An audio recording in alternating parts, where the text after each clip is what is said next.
Imagine sneaking into a girl's dorm expecting to get your ass handed to you, but instead, you end up getting admission to the college. That's the wild life of the powerful wind magic user Noah Harrington, a guy now stuck pretending to be a student for the rest of his life, all while hiding motives that are anything but academic. In a quiet town under the night sky, a precious necklace rests on a pillow. It's beautiful and shiny, but someone snatches it in a flash and starts dashing out. The guards protecting the necklace announces that a thief stole it and they should chase him, but the man in question doesn't see it that way. He is no ordinary criminal as he possesses magic powers, which he uses to fend off the guards chasing him. To the townspeople, he's a wizard, and they're right. But to be precise, he is a wind wizard. His mother's last words were to not use his powers, but since she left a hefty debt behind, he has to use those powers to pay it back. His name is Noah Harrington, and he calls himself the town's very own fixer, though he carries a hefty 50,000 debt on his head that he needs to pay. After escaping from the guards, Noah enters a pub where a buff, Andrew Tate-looking server waits for him. He places the stolen necklace in front of the man, hoping to be paid well, but to his shock, the bald guy tosses a small sack of coins onto the table. Noah is furious as it's not even 50 gold, and for that, he had to go through so many guards. However, the bald server ignores him as he notices someone else walking into the pub. He has been waiting for this person and hands them the necklace. It's an old lady who takes the necklace into her hands and her face lights up with happiness. It was all her daughter left behind before leaving this world. She offers just a bucket of baguettes in return for the necklace. She hands it over to the bald server, apologizing and saying it's all she can offer. The server assures her that the fixer will be grateful for it and tells her that if she needs anything else, she should feel free to ask. Noah listens to the entire exchange from right beside them. As the lady leaves, Noah grows frustrated, feeling like he's doing all the hard work while the server gets all the credit for it. The bald man, with a serious expression, warns him that if Noah's identity as someone who can use mana gets revealed, he will be drafted into the war. He advises Noah to stay low, pay off his debt, and avoid following in his father's footsteps. Hearing all that, our boy wants a tough challenge that will be worth his while, but to his disappointment, the bald man hands him a cute wolf teddy. Noah finds it a joke that he has to deliver something like that, but as the bald man reveals that the mission is worth 10,000 gold, Noah snatches it off the table and agrees. However, fear strikes him when the bald man explains that he has to deliver it to a girls' dormitory in Renee Academy. Noah is shocked since it's a place where nobody can get in, but the bald man increases the reward by another 10,000 gold. Like Mr. Krabs greedy for the greens, Noah snatches the teddy back from the bald man's hands and agrees to do it. While leaving for the mission, he looks back at the baldy with a smile, assuring him that he is capable of doing it. He says that, but as he navigates the academy from a cliff, he realizes that sneaking into it will be a tough job. There are wizards who can control all kinds of elements, genius inventors, and powerful summoners. Thinking about all of them, Noah feels chills running down his body. However, the 20,000 gold reward motivates him from the inside, making him anxious and nervous. Despite that, he decides to just do it since he only needs to deliver the teddy to a black-haired, red-eyed girl inside, and it will all be over. So Noah jumps onto the academy wall but is a bit surprised to find a force field there. However, he realizes it's stretched thin to cover the entire campus, so he can still get through it. He channels wind energy into his hand and, with a blow, manages to break through and get inside. Once inside, he sneaks from room to room, searching for the black-haired, red-eyed girl. However, he is shocked to find there are two girls with black hair. As it gets late, Noah considers leaving the teddy there for the girls to sort out themselves, but as the fixer, he knows he has to get it right. With trembling hands, he carefully opens one of the girl's eyes, and bingo, it's red. As he feels relieved to have found her, the girl wakes up and asks who he is. Noah freezes, and in that moment, the girl, in a flash, swings at him, which he barely dodges. She is shocked that he managed to dodge her attack despite her incredible speed. Meanwhile, as all this is happening, the other girl is peacefully sleeping. Noah, trembling on the ground, tries to explain himself, but the girl isn't having any of it as after all, he sneaked into her room and tried to open her eyes. Well, duh. Our boy tries to clarify that he's there for a favor, but this only makes her angrier as she misunderstands, thinking he came for some pervy kind of favor. In a last-ditch effort to save himself, Noah denies it, but despite his protests, the girl blasts him out into the hallway. Barely dodging, Noah starts sprinting for his life, while the girl chases after him with a book in her hand. Noah is screaming, begging for a chance to explain, but the girl firmly believes he's a pervert. Noah knows this isn't an easy gig, but he's prepared. As he sprints, he suddenly skids to a stop, turns back with a smile on his face, and sends a tornado toward her at flashing speed. However, as the tornado hurtles toward the girl, Noah realizes it might be too much, but it's already too late. The tornado blasts into her, but instead of harming her, it doesn't even leave a scratch. The girl, however, is stunned, realizing that Noah is a wizard. This also made her realize how he got into the academy through the force field. She reveals that at first, she was thinking of taking him alive, but now she has changed her mind. A maniacal grin spreads across her face, unsettling Noah. She opens the book she's carrying and, chanting a spell, calls out her summon, Garrosh.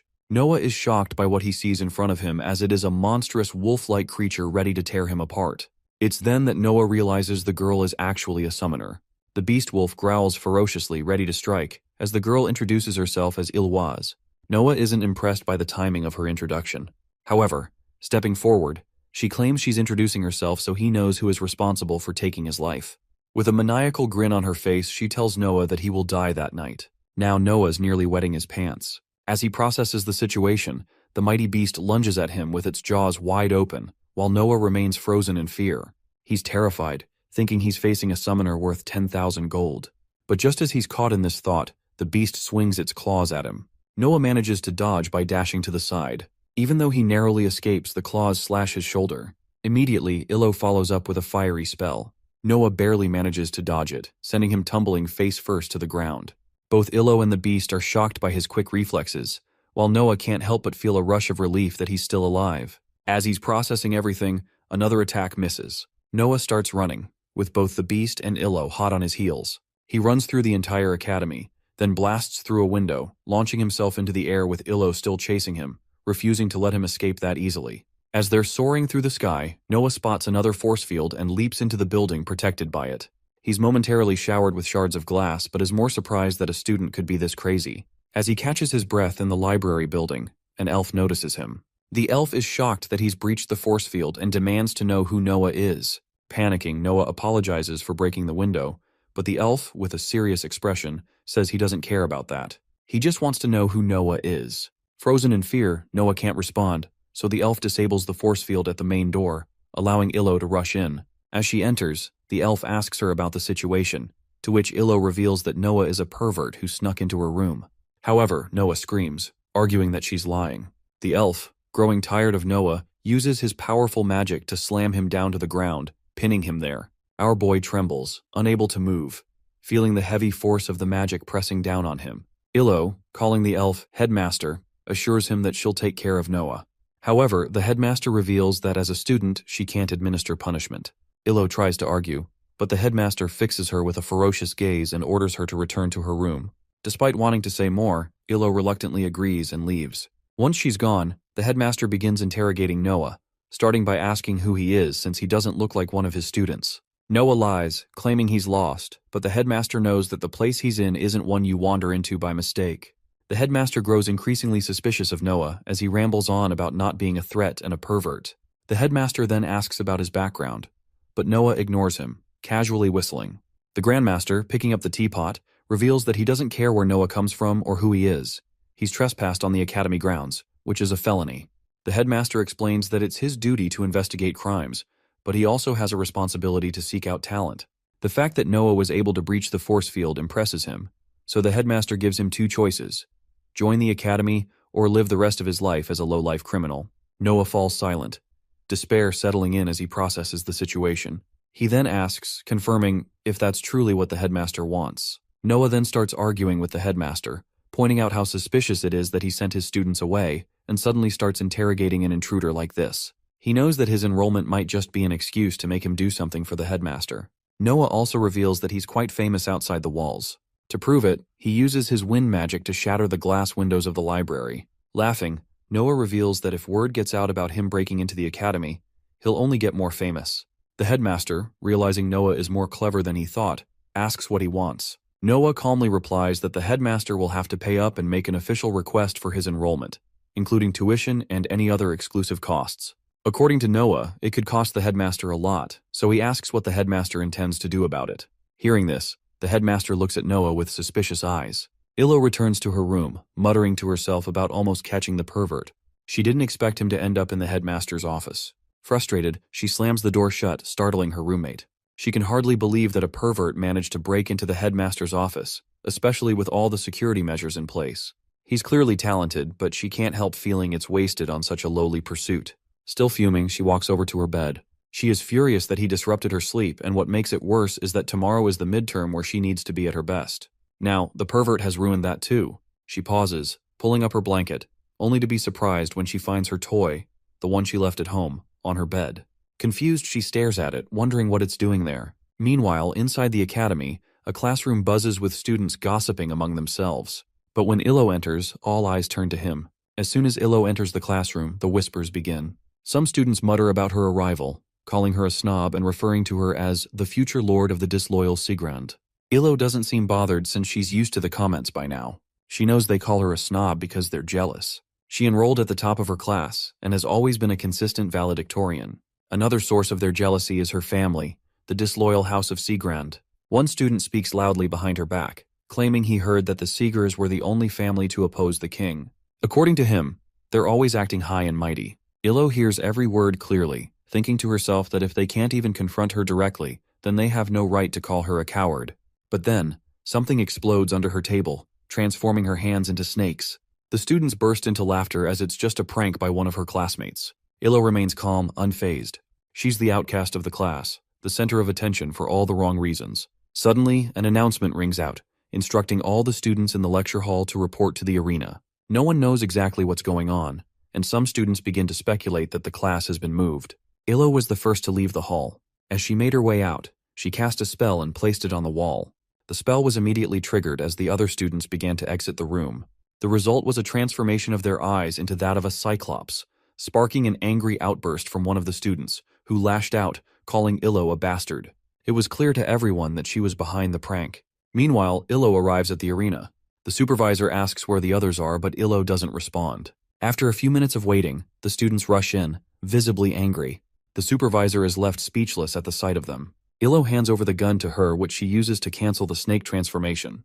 The supervisor takes it, her fury evident as she mutters about Illo showing up with snake fingers, and the students now looking like animals. She wonders aloud if the dungeon has opened. She shoots the neutralizing gun at them, and their transformed appearances immediately return to normal.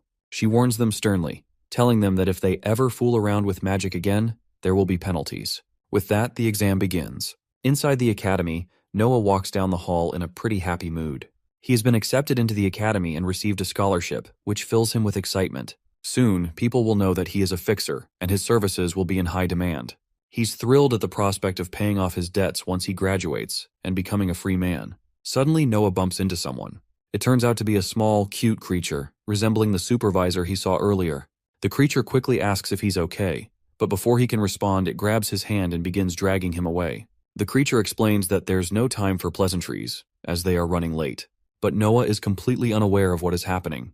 He glances at the small creature still holding his hand, and wonders where they are going. The creature responds, mentioning that it's the day of the midterm exam, but Noah has no idea what that means. When they arrive at the arena, an explosion echoes just as they peer inside. The creature seems relieved to see they aren't late, but another explosion soon follows. Noah, now panicked, asks if the exam is really happening, as it seems more like a battle than anything else. The small creature considers this for a moment, and then asks Noah if it's his first time at the academy. It hasn't seen him before, and Noah's presence seems out of place, especially since it's already the day of the exam. Noah explains that he's a new student who just transferred today. The creature seems surprised, as it's uncommon for new students to arrive in the middle of the semester, especially on the first day of the exam. Curious about Noah's lack of understanding, the creature asks if he knows the rules of the exam. When Noah admits that he doesn't, the creature instructs him to observe the other students closely. It explains that each student will pick a ball from a box, and that ball will transform into a knight. The balls come in 7 colors: red, orange, yellow, green, blue, indigo, and violet. And the difficulty of the knight depends on the color of the ball. As the creature explains, one of the students selects a blue ball, and when it hits the ground, it explodes. From the explosion, a knight appears. Noah's eyes widen as he sees Illo, the maniac from last night, confronting the knight in the arena. The creature explains that Illo is a level 7, which makes it pretty obvious that she will pass the exam. She also reveals that Illo is a valedictorian, which shocks the boy, leaving him in disbelief. He then clenches his fists, deciding to see just how good she really is. Meanwhile, in the arena, Illo mounts her beast while loading fireballs into her hands and charges at the knight. Midway, she throws the fireballs toward the knight, and all of them hit. At first, it seems like they didn't do anything to the knight, but suddenly his armor starts breaking apart, shocking Noah, who is watching it all. As it falls, the supervisor announces Illo has passed the exam. Seeing this, Noah gets chills, thinking that if he had been caught last night, he might have ended up like that night. Illo also notices Noah and is shocked that this perv is wearing their uniform. Noah greets her jokingly, referring to her as psycho, but she is having none of it. She blazes with fury while screaming that he must be dying to end their fight from the night before. The supervisor, who is observing them both and disrupting the arena, steps in and scolds her for what she's doing in the middle of the exam. She turns toward Noah and asks if he's a new transfer. Anxious, Noah introduces himself. The supervisor reveals that he's next in line as there are no exceptions for the first day, so he better get ready for the test. She then calls out to the creature accompanying Noah, referring to it as Cootie, and says it's her turn next. Hearing this, Cootie prays under her breath for an easy ball. To her delight, she receives the yellow ball, which she knows is a piece of cake. She tosses the ball onto the ground, preparing herself. Like something straight out of a Pokemon battle, a heavily armored knight with a lengthy sword emerges from it. Noah watches in shock, unable to believe that something like that came from such a tiny ball. Cootie, undeterred by it, pulls out her own attack, which is a small magic cube. As the knight is about to attack, Cootie starts moving the cube and throws it towards the knight. As it hurls toward him, the cube opens up into a net and traps the knight in place. With that, Cootie passes the exam, making her excited. Noah claps for her, saying she's way gentler than the psycho Illo, who just shredded everything into pieces. The supervisor then calls out for Noah's turn, and he's pretty excited about it. Noah confidently steps into the arena while other students chatter about how confident he is, even as a new student. The headmaster is also there, watching to see what Noah is capable of. Approaching the box, Noah feels anxious about what he might get. As he fumbles through the balls, magic balls, the violet one floats and swooshes into his hands. Noah is shocked as the ball flies into his hand by itself. As he pulls his hand out, everyone in the arena is stunned that he got the violet ball on his first day. According to the chatter, it's one of the most difficult, even making seniors fight for their lives in front of it. Illo thinks this might be Noah's first and last day at the academy after getting that ball. Cootie covers her eyes in fear while the supervisor is excited, having not seen a level 7 battle simulation in a while. However, she flinches when she notices the headmaster standing beside her, quickly changing her words to say it might be too much for Noah since he's new. The headmaster is also excited to see what Noah has to offer. Meanwhile, Noah is completely confused by all the chatter around him. Noah, looking at the ball in his hands, throws it on the ground while relaxing and wondering why everyone was so nervous about it. As he does, a massive blast fills the arena with the sound of heavy creaking echoing through the air. Meanwhile, Noah is whistling confidently, thinking it's the same size as the yellow ball. However, his expression changes when the creaking doesn't stop, and the knight continues to grow in height.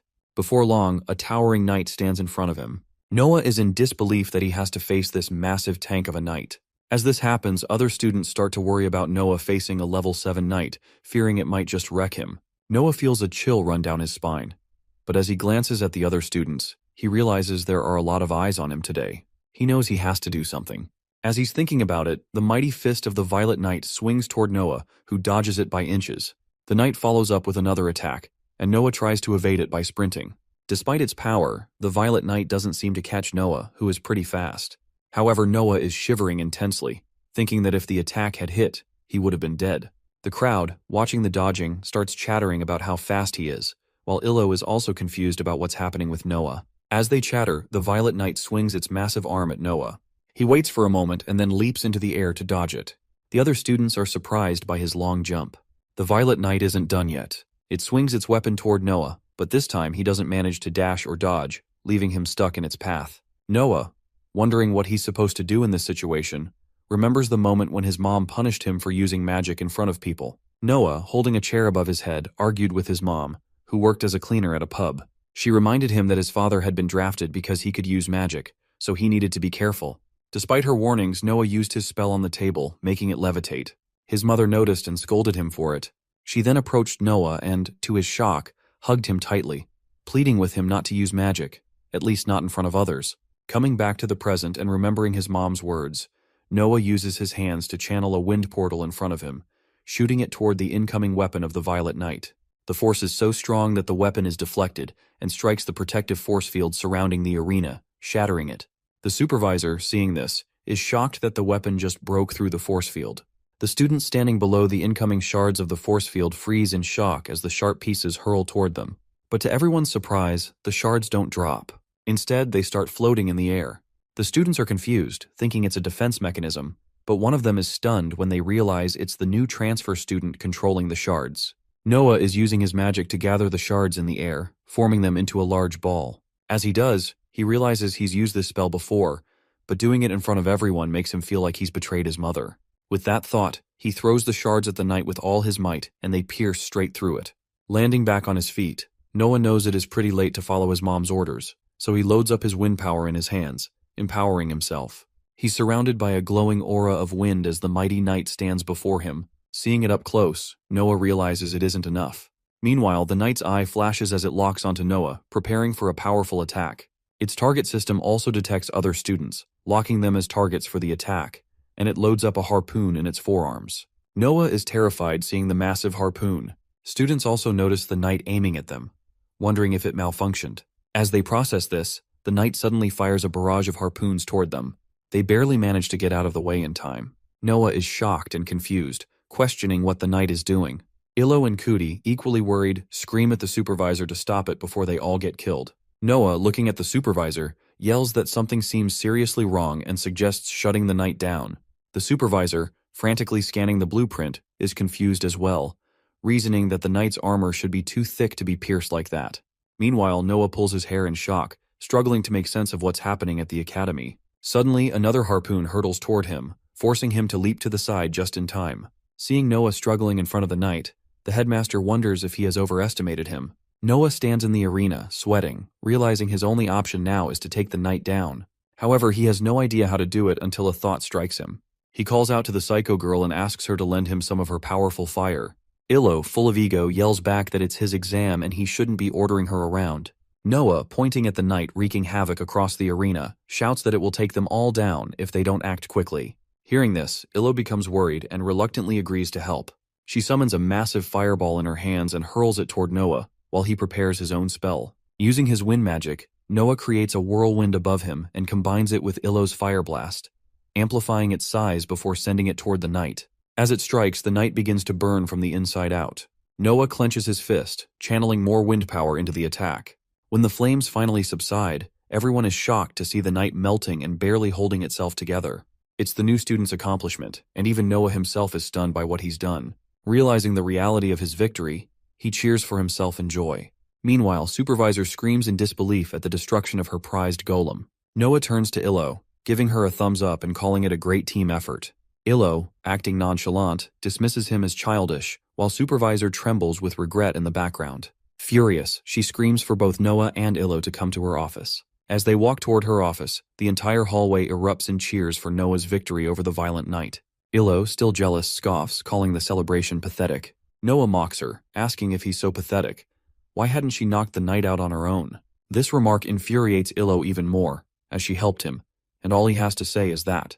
The exchange quickly escalates into an annoying argument, with the two yapping back and forth. Eventually, they arrive at Supervisor office, where she's waiting for them. Clearing her throat, she asks if they know why they've been summoned. Noah, puffing out his chest, proudly claims it's because Supervisor wants to praise him for his heroic deeds. Supervisor slams her hand on the table, denying his assumption. She declares she called them in because Noah asked for help during his exam, and Illo assisted him despite it being against the rules. Slamming the table again, she yells that they both cheated, and as a result, they'll be placed at the bottom of the class. This news shocks them both, as they clearly defeated the knight. Noah argues passionately, claiming it's unfair since he saved everyone. Illo, fuming, asks about her assignment, to which Supervisor reveals her task is to teach Noah all the rudimentary magic he missed during the first semester. She adds that Noah will have to pass her test 1 week from that day. Illo tries to protest, questioning why she should take on such a responsibility, but Supervisor silences her by threatening her with the F. The threat immediately shuts Illo down in frustration. Clenching her fists tightly, she seethes with anger, thinking she should have dealt with Noah when she had the chance. Taking a deep sigh as she realizes she has no other choice, Illo agrees to help Noah. He also consents to take the exam, which brings relief to the supervisor. Illo asks how familiar Noah is with the academy, to which he reveals it's a place where one learns magic. She clarifies that the academy doesn't just focus on magic, it teaches elemental magic using water, fire, wind, light, and darkness, as well as summoning magic for those with exceptional talent like Illo. Additionally, the academy trains magic engineers and technicians, such as Cootie. Noah realizes the academy is far more complex than he initially thought. The supervisor reveals that the headmaster's decision to accept Noah in the middle of the semester is unprecedented, but they want to know where he came from and which family he belongs to. Noah reveals he's from Stioden and is a commoner. Hearing this, the supervisor grows suspicious, as it's unusual for a commoner to possess such a strong affinity for mana. Noah lightheartedly jokes about being drafted into the army because of his magical abilities. However, ignoring that, the supervisor asks if Noah can use summoning magic. Confidently, he claims that even without a summoning spell, his wind magic is sufficient. Rubbing her chin thoughtfully, the supervisor assures him he'll pick things up as he progresses. She then orders Illo to show him the dorms, which makes Illo even more furious, leading her to refuse outright. The supervisor, unimpressed, threatens her for being uncooperative, forcing Illo to comply despite her desire to kill the soy boy. As Illo reluctantly accompanies Noah around the campus, she remains furious, blaming him for disrupting her flawless student life and leaving a metaphorical scratch on it. Noah, however, turns the blame back on her by calling her a psycho and reminding her that he ended up in the headmaster's office because she came after him that night in the dorms. Being called a psycho infuriates Illo even more, and in a fit of rage, she conjures a fireball in her hand, asking if he has a death wish. But as she continues ranting, she suddenly pauses, realizing something. Seeing her pause, Noah asks if she isn't coming with him. Changing her expression quickly, she lies, claiming the headmaster called her earlier, so he should find his own way, if he isn't so dim-witted. Feeling confident, Noah replies that it's easy enough for him to manage on his own. Hearing that, a grin spreads across her face as she explains that on his first night, when he went to the headmaster's room, he should instead go to the first door to the right of it. Noah gives her a suspicious glare, doubting her claim, and asks why a dorm room would be located there. Illo shrugs, warning him that if he ends up in the girls' dorm again, they'll definitely label him a pervert. Despite her words, Noah looks at her with a hint of suspicion. Still, he decides to follow her directions. He walks to the specified room, slams the door open, and loudly greets his supposed roommate. However, he pauses, realizing it isn't a dorm room but a professor's office. The professor, who appears busy, looks up at Noah and reprimands him for being so rude. As night falls, Noah finally reaches the actual dorm building, realizing that Illo has tricked him and made him look like a fool. From one of the rooms, Illo notices him and bursts out laughing, proud of how she made him look ridiculous. Noah yells up at her, accusing her of deliberately giving him the wrong directions. Slipping back under her blanket, she smugly replies that it's what he deserves for being rude to her. Snuggling with the wolf-shaped teddy bear Noah brought for her, Illo drifts off to sleep. That night, she dreams of her past life, where her mother stands with her by a volcano, telling her a story about wizards who can control lava. The wolf teddy is there too. Illo is just a child at the time and thinks the story is incredibly cool. Her mother adds that in the story, there's also a princess who raised a mythical wolf by her side. Hearing that, young Illo clutches the teddy even tighter, imagining herself as the princess her mother is talking about. As she dreams of this, in the present, she unconsciously hugs her teddy even closer. However, as everyone sleeps soundly, a mouse scurries into the room. Spotting the intruder, the teddy's eyes begin to flash with portals. It rises up and stands protectively in front of the mouse. Startled, the mouse freezes for a moment before dashing out of the room in fear. Afterward, the teddy returns to the bed. Meanwhile, in his own room, Noah lies awake, unable to sleep as he thinks about how Illo tricked him earlier. His thoughts are soon disrupted by the loud snoring of his roommate, who sleeps like a log. Glancing at him, Noah tries to recall something he had been meaning to do. Suddenly it comes to him, and he springs up from his bed. He sits at the table, grabs a pen, and begins scribbling on a piece of paper. He's writing a letter to the server who gave him the delivery gig. Despite his 2-year-old grammar skills, he somehow manages to write that he completed the delivery and is now enrolled at the academy. The next day, Illo angrily informs Noah that she will only train him for 30 minutes a day during lunchtime. She's fuming, unable to comprehend why she has to waste her time on someone she considers trash like Noah. Meanwhile, Noah, watching her rant, feels disheartened, but warns her that he won't tolerate her attitude. He reminds her that the headmaster himself enrolled him in the academy, and that failing one subject won't be enough to get him kicked out. Hearing this, Illo grows nervous, realizing that if he refuses her tutoring, the supervisor might give her the dreaded F she's terrified of. The thought makes her anxious, especially since she carries the immense responsibility of being the heir to the Sigrin family. Seeing her worry, Noah smirks, realizing he has her completely cornered. However, thinking of himself as the bigger person, he decides to let Illo tutor him. Mockingly, he tells her she should say please.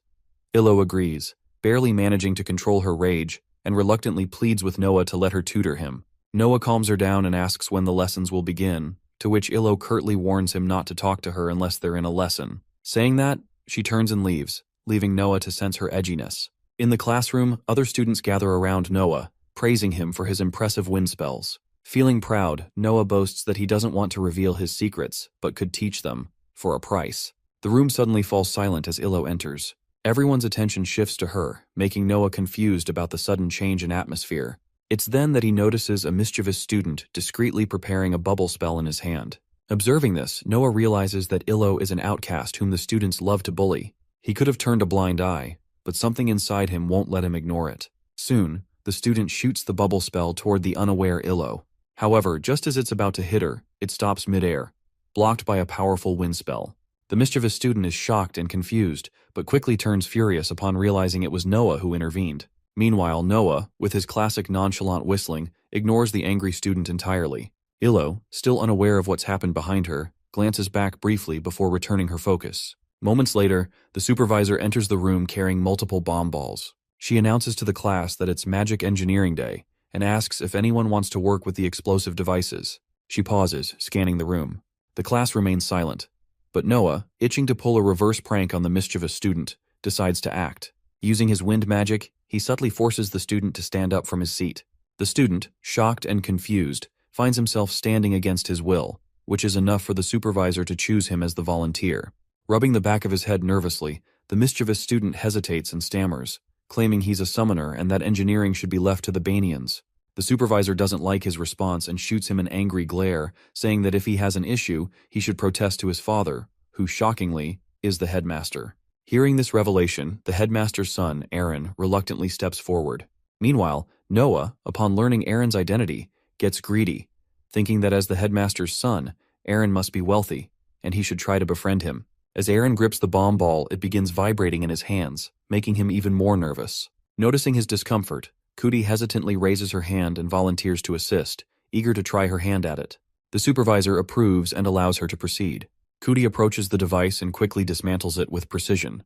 The supervisor instructs the entire class to observe her closely, emphasizing that they can't always rely on summoning magic. She then turns to Aaron and asks pointedly about, what will Aaron do if he can't use magic or run out of mana? This question makes him anxious while the teacher pushes her glasses up and reveals that the device could save his life. Meanwhile, Noah is snoring in the back row. Other students, noticing him dozing off, start chatting, speculating that he must be tired from using so much wind enchantment back at the arena. The supervisor also notices him and points a finger at Illo, gesturing that she has only 1 week left to train him. After the class, all the students head to the cafeteria for lunch. As Illo is about to sit down, she notices some water chestnuts placed on her seat by Aaron as a prank.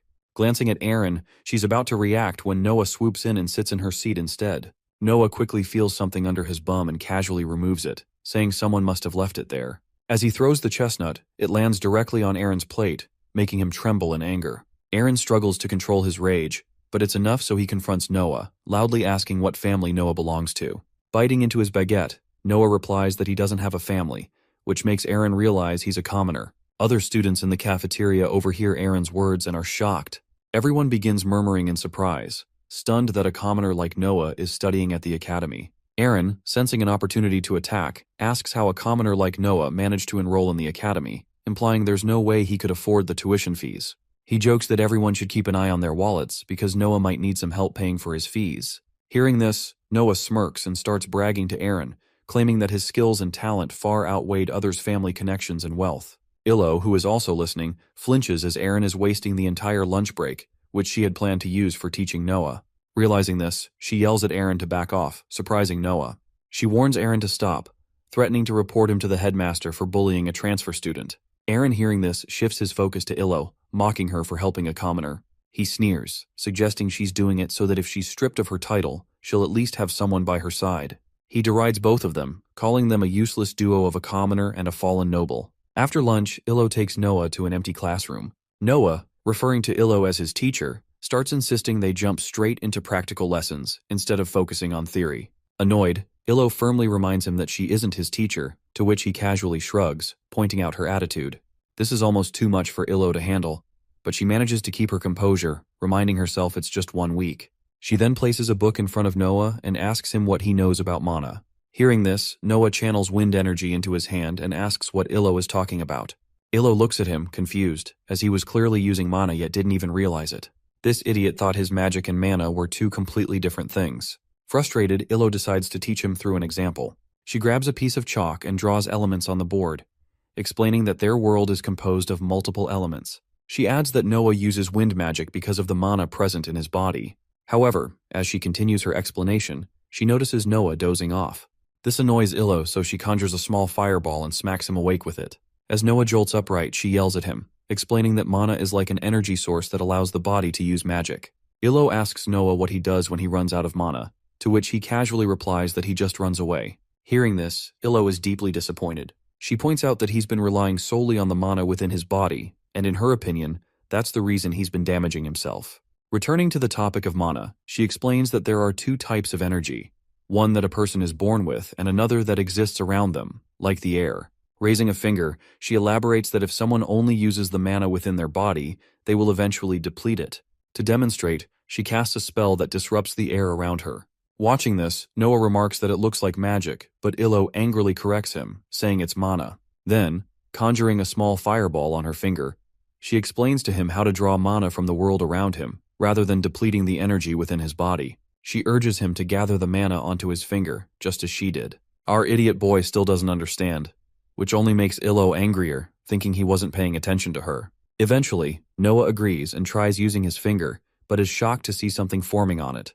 He's never felt anything like that before and asks if it's another one of her tricks. Illo grins and advises him to gently fling the wind he's feeling. When Noah snaps, a massive tornado erupts across the room, shattering all the glass windows. The sheer power of it shocks Noah as he can't believe he did it himself. Meanwhile, Illo realizes that Noah is more talented than she thought and begins to understand why the headmaster allowed him to enter the academy mid-semester. In the headmaster's office as he works, Aaron sits in front of him. The headmaster inquires if Aaron has met the new student, which makes him nervous, thinking his father might know what happened back at the cafeteria. However, to his surprise, the headmaster praises him and advises him to continue what he's doing, believing it will help bring out the best in Noah. Aaron can't believe it and argues that Noah isn't a summoner and that his father has overestimated his worth. But to his shock, his father expresses confidence in Noah, stating that he will prove himself in the future, just like Aaron did when he was adopted years ago. Back in the classroom, Noah is still shocked that he just produced such strong energy on his own. Trying to act nonchalant, Illo reveals to Noah that the academy is filled with mana and that what he did was simply use it. Despite her dislike for Noah, Illo feels a sense of pride, as under her teaching, he was able to harness mana. She's relieved that their lesson isn't taking as long as she expected, and is glad she won't have to give him extra lessons. After Noah grasps the basics, Illo tells him to open the basic theories section of the book. Noah, realizing he still has to read books to fully understand mana, is a bit shocked. He then nervously asks Illo if it's their class time already, but she denies it, saying they still have plenty of time since the next class is in the stadium. Noah, anxious about reading the book, tries to make another excuse to go to the restroom.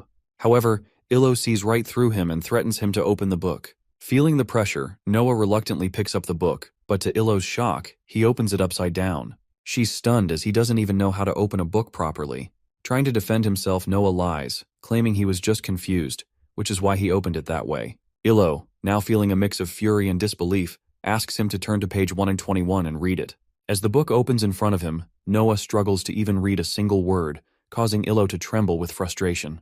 This is too much for Illo, and she yells at the top of her lungs, asking how he expects to pass the exam if he can't even read. Frustrated, Illo leaves the classroom for the next class, but Noah, disappointed, follows her. She warns him to keep his distance, but since he wants to learn, he insists on staying close. Looking at him, Illo wonders if he'll even make it through the next class, especially since it's taught by a strict professor. As they approach the stadium, students are already assembled in front of Professor Cyrus. Upon seeing him, Noah realizes that he's the same professor whose room he accidentally barged into earlier. Cyrus also notices them that they're late and tells them to take their seats. As they line up, Sargent introduces himself to Noah as the in charge of the practical arts, mentioning that Noah is a new transfer. He then reveals to everyone that there has been a major event in the stadium, its departure from the Great Alliance. According to him, this not only impacts the fate of their nation, but also the career paths of all students, and the classes related to this event. He explains that to contribute to the war, they must first learn to survive, so today's lesson will focus on hand-to-hand combat without resorting to magic. He wants to see how they handle themselves when they run out of mana on the battlefield. After explaining everything, he asks for volunteers. Everyone hesitates, but among them, Aaron raises his hand, eager to try. For his opponent, he chooses the new kid, Noah. Smirking at Noah, he mocks him, suggesting that Noah will probably refuse.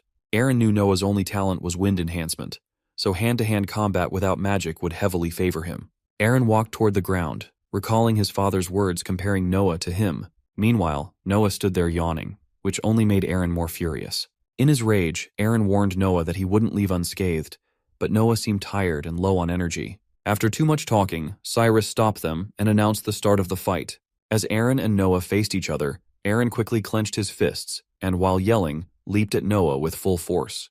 However, with just a quick tilt of his head, Noah dodged the attack. Aaron follows it up with another punch, but Noah dodges that as well by bending down. Aaron then launches a barrage of attacks, all of which were dodged by Noah. Shocked, Noah realizes that he was facing a weaker opponent than he expected, as Aaron is just a beta.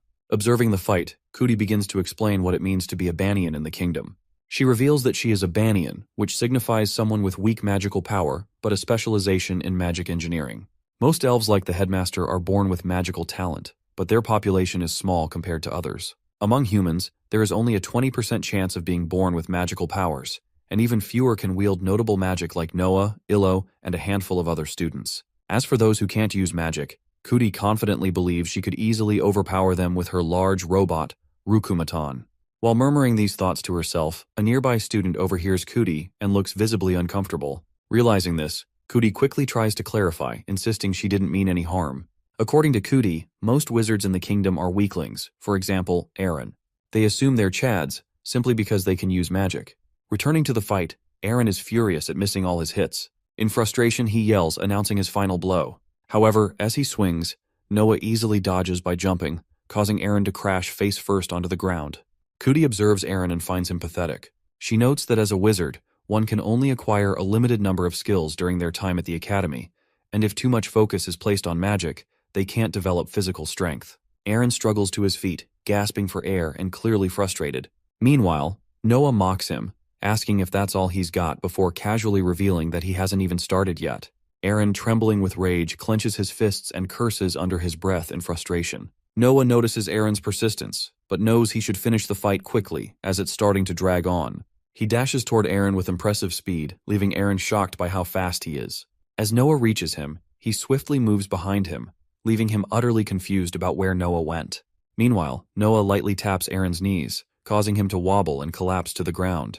Striking an anime antagonist pose, Noah points at Aaron's defeated state and smugly declares that this is the gap between them. Illo, watching from the sidelines, feels uneasy about Noah dragging the fight out, worrying that Aaron might still have a trick up his sleeve. Aaron didn't take the embarrassment well. Furious, he yells at his friend to toss him his summoning book. Though hesitant at first, the friend gives in to Aaron's demands and throws the book toward him. Catching it with ease, Aaron's face twists into a sinister grin. With an almost maniacal expression, he opens the book and calls out to Kyle, declaring it was time to wipe Noah out. As the summoning completes, a powerful masked monster materializes out of thin air. Noah's confidence wavered as he took in the creature's ferocious appearance. Wasting no time, the monster unleashes a massive water blast cannon aimed straight at Noah. Acting on instinct, Noah dodges just in time, narrowly avoiding the powerful attack. The blast misses Noah but slams into the wall behind him, instantly melting it into a puddle of sludge. Noah charges up the swirling energy in his hand and reminds Aaron that he's cheating since they aren't supposed to use magic. This enrages Aaron even more, and he yells at the top of his lungs, declaring that on the battlefield, survival is all that matters. As Aaron continues ranting, his summoned monster launches another water blast at Noah. This time, Noah counters with his own spell, stopping the attack mere inches from hitting him. Struggling to hold it back, Noah notices Aaron's grin growing even more sinister. Meanwhile, Professor Cyrus stands silently, observing the clash with a sense of pride, as the headmaster's son, Aaron, is clearly pushing the limits of the new transfer student. As the two spells collide, the water blast begins to evaporate, enveloping the entire stadium in a thick cloud of smoke. Noah admits he initially wanted to befriend Aaron since he's the headmaster's son, but now he has no choice but to fight him. With determination in his eyes, Noah unleashes a powerful swirling wind attack at Aaron's summon. The summon retaliates with its water cannon, and as the two forces collide, a massive explosion erupts in the arena. All the students, including Illo, are hit by the shockwave and wait anxiously for the outcome. As the smoke clears, Aaron and his summon stand unharmed, while Noah appears battered, leaning against a wall he seems to have crashed into with great force. In the evening, as the class ends, all the students head back to their dorm rooms while chatting excitedly about the magic duel that just took place. Meanwhile, Illo stands in front of the downed Noah. Cootie also rushes toward him in concern. However, as Cootie is about to reach him, Illo shoots her an enraged stare, which is enough to make her turn and run back. Noah, exhausted, looks at Illo's serious expression and asks about her anger. Illo, visibly upset, responds that she's angry because Noah dragged the fight on longer than necessary, causing all the chaos. She's also angry with him for allowing Eren to get his hands on the book, something Noah should have prevented to defeat him fairly. Another mistake, according to Illo, is that Noah goes head-to-head against a summon, which even great wizards find difficult to handle. Hearing her rant, Noah realizes her anger stems from that. Seeing him remain nonchalant only frustrates Illo further, making her yell at him for losing a battle he should have won. She's furious that he hasn't collected mana like she taught him before. Despite being yelled at, Noah reveals that he doesn't care.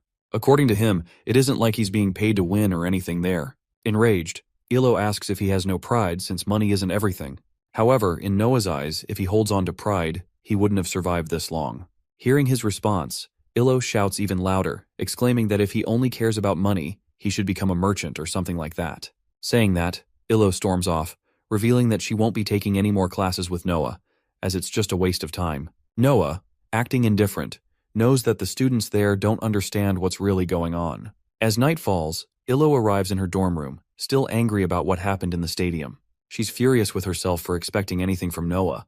In her rage, she sits on her bed, only to be shocked when she notices her wolf teddy is missing. She starts searching for it, checking under her pillow and in the drawer, but it's nowhere to be found.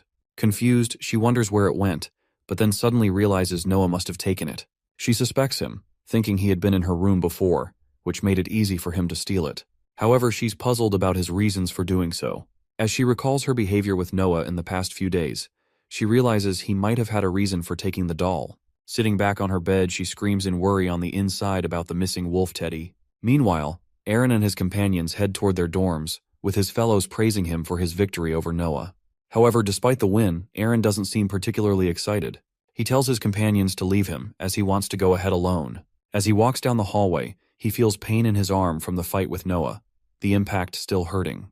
As he continues, he finds Professor Cyrus waiting for him. Seeing him like this, Eren is a bit confused and asks about it. Professor Cyrus reveals that Eren's father is waiting for him in the office. As Eren walks into the office, he notices his father with a smile on his face, greeting him warmly. His father reveals that he has something important to discuss, and asks if Eren minds. With a nervous laugh, Eren replies that he doesn't mind and is free to talk, so they can discuss whatever it is. Hearing this, his father asks him about his roommate and his school routine. Meanwhile, Eren grows more nervous, noticing a change in his father's demeanor, which is unlike him. However, his father quickly shifts the topic and gets to the point, asking Eren about being rude to his professors. Hearing this, Eren becomes even more nervous and a bit scared. He kneels on the ground, apologizing as his father steps closer with a smile. His father reveals that he will be gone for important business and tells Eren that if he completes his work while he's away, he'll reward him handsomely. His tone then shifts to serious as he warns that if Eren fails, he will have no choice but to punish him. The next day in class, the supervisor is overjoyed by the efforts of Noah and Illo, praising him for sacrificing his free time to practice rudimentary magic. She looks forward to seeing how they perform in the upcoming test. Noah thanks her for recognizing his efforts, shedding tears of pride, while Illo stands beside him, still suspicious of him. Since losing her teddy wolf, Illo has searched everywhere and interrogated everyone, but she hasn't been able to find it. She still suspects Noah of being the culprit, but knows he isn't foolish enough to sneak into the girls' dorm again. As she ponders this, Noah channels his mana, creating an energy ball and sending it into the air, illuminating the entire room. Watching him, Illo is lost in thought, determined to find her teddy at any cost. Unwillingly, she realizes she'll have to ask Noah for help. She doesn't like the idea, but knows that if she pays him well, she might be able to convince him to assist her. Meanwhile, the supervisor, observing Noah create the energy ball using mana, is impressed by his progress and acknowledges his hard work. Noah dances with excitement, bragging about being a genius. Happy with his efforts, the supervisor grants him a day off for his dedication before leaving to attend to some urgent matters. As she departs, Illo hesitantly calls out to Noah and asks if he still works as a fixer. She reveals that the teddy he brought her has gone missing and asks if he could help her find it, promising to pay him well. Noah is surprised by the request, but casually shrugs it off and refuses. Illo is enraged by his unexpected refusal, especially after offering to pay him. Noah, flipping his attitude, smugly brags about having his own pride to consider, and remarks that, now that he's passed the test, they won't have to see each other again. Noah's response leaves Illo utterly shocked, but to make matters worse, he casually says his goodbye and walks away, leaving a furious Illo stewing over what to do next. Meanwhile, in the kingdom of Stiodan, the throne room buzzes with activity as various royals and dignitaries gather. The room hums with chatter as the nobles await the arrival of His Majesty. Soon the grand doors creak open, but instead of the king, a heavily armored knight walks in. The knight calls out for Lord Chamberlain and engages in a private conversation. The nobles present watch with curiosity and growing concern, unable to discern what is being discussed. As the knight finishes speaking, Lord Chamberlain's expression shifts to one of deep worry, fueling the unease in the room. Wiping the sweat from his brow, Lord Chamberlain addresses the attendees, apologizing for keeping them waiting. He then informs them that the meeting is cancelled. Lowering his gaze, he solemnly declares, under the king's authority, the independence of Stiodan from the Great Alliance. The room erupts in disbelief, gasps echoing as the gravity of the announcement sinks in. Meanwhile, the headmaster watches the scene unfold with a mysterious grin on his face. One royal, unable to contain his outrage, shouts, demanding to know why His Majesty is not present. Glancing at the knight, Lord Chamberlain replies that the king is in poor health and unable to attend. The royal, still unconvinced, turns to Marte, urging him to say something. Clenching his fists and closing his eyes briefly, Marte declares that they have been deceived. As tension thickens in the air, the headmaster quietly tries to leave the room. However, just as he is about to exit, Marte stops him. Suspicious of the headmaster, Marte accuses him of being aware of this plot all along. The headmaster, with a nonchalant demeanor, dismisses any accusations of his involvement. In response, he offers a cryptic prayer for Marte's family, which, instead of bringing relief, only heightens Marte's concern. As the headmaster departs, accompanied by Professor Cyrus, he remarks that now that Stiodan has secured the assets of the fallen nation, it would be foolish to remain in the Great Alliance. The headmaster, turning slightly toward him, asks what he believes will happen if they sever ties. Cyrus reveals that military tensions will undoubtedly escalate, leading to the cessation of funding from the alliance, which is an outcome they could exploit for profit. The headmaster, a sly smile spreading across his face, responds that they will not only profit, but also plunge the region into war. With a glint of ambition in his eyes, he adds that they are about to make history in these war times. Saying that, the headmaster chuckles, and his laughter soon erupts into a loud, maniacal roar. It seems everything has fallen perfectly into place for him, and he clearly has a plan in motion. Meanwhile, in the boys' dormitory at the academy, Noah receives a letter. Curious, he picks it up and examines it. However, upon opening it, he finds the page completely blank, which surprises him. Suspicious, he channels mana energy through his hand, revealing a hidden message within the letter. What he reads leaves him in disbelief. It instructs him to spy on Illo. The next day in class, Noah is really tired after spending the entire night wondering about the letter he received. He has no idea who could have made such a request, offering 10,000 gold in advance and 30,000 upon completion. With that much gold, Noah could easily pay off his debt and start fresh, but he finds the situation a bit sketchy. Besides, Noah has already been rude to Illo, so he can't even talk to her, and to spy, he needs to find a way to get close to her.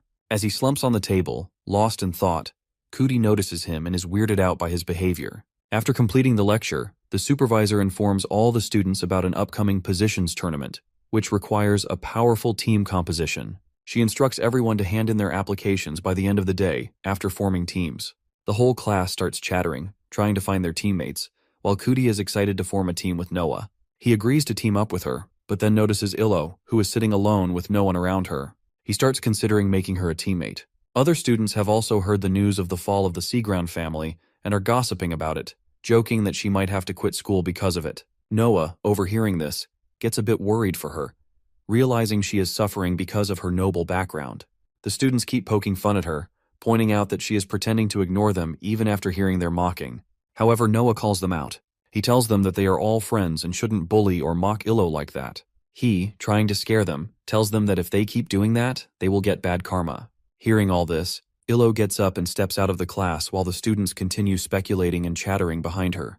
Noah runs ahead of her and clarifies that he was just trying to help, but with an angry expression, she stops and looks at him, reminding him that it's her own problem. Hearing that, Noah freezes while Illo continues, calling him a stalker, saying he promised not to see her again, yet here he is following her. Noah flinches, hiding his intent, and denies following her. However, Illo is on to him, and with a deadly stare, she demands that he be honest with her. This makes Noah even more worried. thinking she might know about the letter he received. However, to his shock, she yells at him, accusing Noah of stealing her teddy wolf.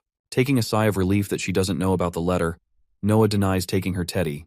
However, this starts a quarrel between them, with both of them shouting at each other, until Cootie arrives and informs them that they are teammates now.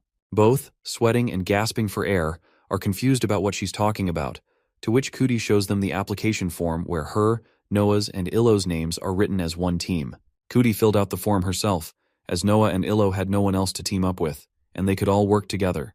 As Cootie keeps talking about how they are a good team, both of them, eager to stop her, claim that they understand. This excites Cootie, so she simplifies her chatter, explaining that they are a perfect team because they have a summoner, an elementalist, and a magic engineer. Hearing about it, Noah also realizes that he might get the chance to get close to Illo to spy on her. He is still on the fence about accepting that request, but he is sure it will work. Wondering about it, Noah excitedly agrees while Illo is shocked, looking at him. Illo too doesn't have any issues with the team, but then she screams, choking Noah, as she doesn't want to team with him before getting her teddy back. Noah, with struggling words, tries to tell her his innocence, but she doesn't believe him. Meanwhile, somewhere on the streets, the teddy wolf is on its own. It is standing below the girls' dorm building when suddenly someone from behind grabs it by its head and lifts it up. Picking it up, the guy wonders about the owner of the teddy. Meanwhile, in the academy building, Noah and his team are having a meeting, where Cootie is leading them. They are a team, but according to Cootie, they still need a tank, and for that, they need to recruit someone for the role. Cootie, with the suggestion, also has an idea for it. She refers to a person who is a Galagon, speculating that he might not have found his team yet. Hearing about the person being a Galagon, both Noah and Illo are shocked. Cootie, with a determined expression, reveals that her plan is to recruit all the outcasts who don't have teams, so they can form a perfect fit together. This outcast thing frustrates Illo even more, but all she can do is hold in her frustration and listen. Cootie continues, saying that the person is Noah's roommate and will be a perfect tank for their team. Noah realizes she is talking about his roommate but is worried that he might make Cootie uneasy. Cootie denies it, saying it's been 4 years since the Galagon War ended. Even the headmaster who fought in the Galagon War and was killed early by one of them accepted Mumu, who was a Galagon, into his academy. The war left scars, but according to Cootie, talent is talent, and nobody can ignore that.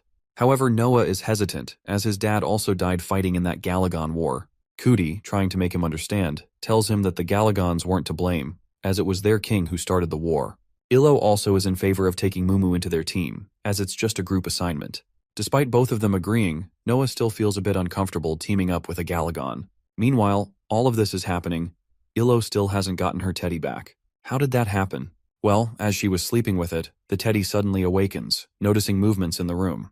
It was an enchanted teddy, designed to protect her. That day, the teddy was at its best, keeping an eye on a mosquito buzzing around the room. To protect Illo from it, the teddy leaps towards the mosquito, but accidentally falls out of the 3-story dorm room window and lands on the street. Meanwhile, Illo sleeps peacefully. Despite falling out, the teddy decides to climb back up. However, its attempts fail time after time. As it lies on the ground, disheartened, a person appears, picks it up, and what happens next remains unknown. Back at the meeting, Noah is still grumbling at the thought of including Mumu in their team, as he is a Galagon. Cootie is also in favor of including Mumu in their team, as he is incredibly strong in hand-to-hand combat, despite being weak in magic. According to Illo, he is perfect for them since they lack physical power among the 3 of them. Cootie, hearing her insight, is quite impressed by Illo. While discussing, they reach Mumu's hideout, and walking in, it's filled with branches and flowers. It's like a whole garden. Seeing that, Noah is shocked, not even remembering what word to use to describe the vibes of that place. Illo fills that blank by saying it's beautiful, something Noah struggles to say. Hearing her, Noah denies it, revealing that he was thinking of something much better than that. Meanwhile, Illo, noticing the roses around, realizes that it's quite an extravagant hobby, and the upkeep must be a hassle for Mumu. Hearing her, Noah wonders if all of this is quite expensive, but Cootie reveals that it's about the effort it takes. Illo, walking around remembering that she also had a garden like this at home, but then becomes a bit sad, thinking about it being abandoned since no one is there to take care of it after her mom died. As they're looking around, Noah and Illo are left with their jaws wide open as they notice her teddy in the garden. Illo, rushing toward it, can't believe how it got there. However, then someone steps out of the shadows. This figure wears a farmer's hat and is towering over them, questioning who they are and what they want. Illo, enraged, screams at him, convinced that he's the one who stole the teddy. However, the guy seems oblivious. Cootie yells that they shouldn't scream at the guy since they're here to recruit him, But Illo, with her manic grin, is now thinking about teaching him a lesson. Even the guy, who is Mumu, the one they wanted to recruit, is pretty worried about Illo's behavior, as she screams at the top of her lungs to get her doll back. She then threatens him to cooperate or she'll have no choice but to burn the whole place down. Hearing that, Mumu tries to stop her, but as she's furious, she whips out her book and calls her summon Garrosh. While she's doing that, Mumu, with his muscular build, grabs her whole body, making the summoning book drop from her hands onto the ground. She's even more furious now as he lays his hands on her, but is shocked by how quickly he grabbed her. Mumu, realizing he went too far, steps back, telling her that she can't just burn his stuff. Meanwhile, all of this is happening while Noah stands in the background, watching it all. Illo notices him and yells at him to help her get her teddy back, promising that she will apologize to him for blaming him. Realizing she will apologize, Noah agrees. But he knows it won't change anything since Galagons, once they set their eyes on something, never let go. They're pretty greedy. Thinking about that, Noah changes his mind and turns back, saying that she'll have to give up her doll, and that it was a pretty bad idea to try to recruit a Galagon. This comment doesn't sit well with Mumu, who slams his hand on the table, asking what Noah means by that.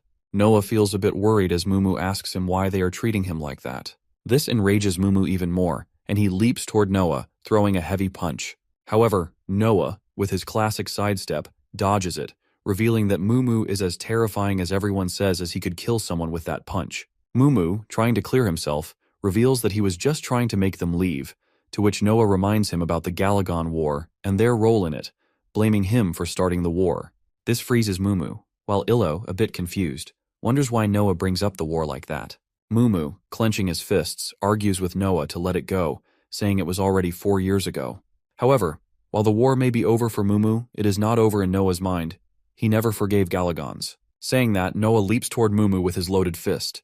However, Mumu absorbs the blow with his block. Everyone there is shocked, as even though Noah used all his strength in that magic attack, Mumu still doesn't seem affected at all. Despite getting blocked, Noah channels his wind spell in his hand, revealing to Mumu that he heard they could rip someone apart with their bare hands. This comment enrages Mumu even more as he clenches his fist, veins popping, and swings at Noah while screaming that what Noah said was just a rumor. Noah dodges, but realizes that if it hits, he'd be sent flying. Mumu follows that up by grabbing Noah's hand and with full force, throws him toward the ceiling. The force is so much that Noah knows he's gone too far. He crashes into the ceiling and then falls back to the ground. Despite the heavy blow, he gets up and charges toward Mumu, saying he won't hold back anymore. With that, he channels his wind energy into his hand, gathers it, and throws it at Mumu.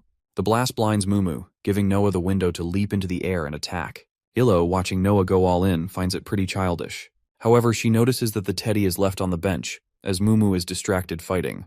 Just as she's about to pick it up, Noah crashes into the nearby wall. Our boy looks at Illo in his beaten state, and she feels a bit bad, realizing it's her fault they're fighting.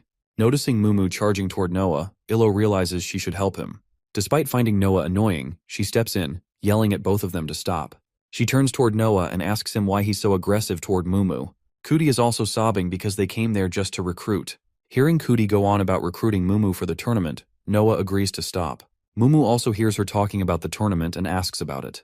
Cootie, apologizing, reveals their purpose for the visit. Thinking he won't accept, Cootie offers to help him clear the mess they made, but to their surprise, Mumu agrees. Everyone is shocked as he reveals that he wants to represent his village, which is why he enrolled in the academy in the first place. His race was blamed for the war, so they were outcasts until one day the headmaster took him in. However, his village paid a great price for it. This is the reason Mumu agreed so that he can live up to his village's expectations. A bit embarrassed, Mumu reveals that he has no friends in the academy, as everyone is afraid of him. This is the first time anyone has asked him to join a team. Hearing this, both Illo and Cootie feel proud of themselves, while Noah stands back, not happy about it. Noticing him, Cootie asks him to cheer up, to which he asks about the teddy he was wrongly accused of stealing. Mumu picks it up and returns the teddy, revealing that he found it by the dorms. Illo accepts it, saying it's fine since she got it back. Cootie, scribbling on the application form, is really excited that everyone is fine with the team she made. Now they are all a team. Mumu is also pretty excited, while Illo is just fine, and Noah, despite not being happy, agrees. Writing all the names, Cootie runs back to the supervisor's office to hand in the application form. Meanwhile, Noah, standing there, reveals to Illo that his father died in the Galagon War. She is shocked, to which Noah, with a sad expression, adds that this is why his mom told him to hide his abilities. This was all on his mind, and he let it out to Illo, who remains silent as she hears it. Suddenly, Noah realizes he has said a bit too much about himself, so he leaves, with Illo following him. The teddy is also on high alert, as there are quite a few bugs around. Meanwhile, a blue-haired guy is channeling a spell, looking into it. He claims that something has found its master again. He is spying on someone using the spell. In a floating kingdom, the blue-haired man, Ruben, is writing something on paper when his assistant calls him. She creaks open the door, inquiring about the report he is working on. Ruben looks up at her with a smile, revealing that he has been putting in a lot of effort. The assistant, leaving the room, tells Ruben that she wants the report as soon as possible. Despite his smile, Ruben finds the deadline rather tight. He is working on a report about the elf headmaster, and he finds the task quite complicated. Meanwhile, in the Steodan Empire, the headmaster stands in a cemetery, picking up a bouquet of roses from his wife's grave, with Cyrus beside him. Cyrus offers him to take the flowers to his office, but he replies that he will do it himself. 62 years ago, the headmaster enters Steodan's history when he joined the Glazer family by marrying Delina Glazer. After 50 years of marriage, she died, and he became the head of the Glazer family. He then participated in the Galagon War with great success, and later created an academy in his wife's name. While burning the bouquet he brought back from her grave with a burst of black magic, he throws it into the dustbin where it burns with dark flames. The headmaster also adopted the orphan children of the war, training them to join the Steodan army. All of this is also written in the report Ruben is working on, and he is searching for something suspicious within it.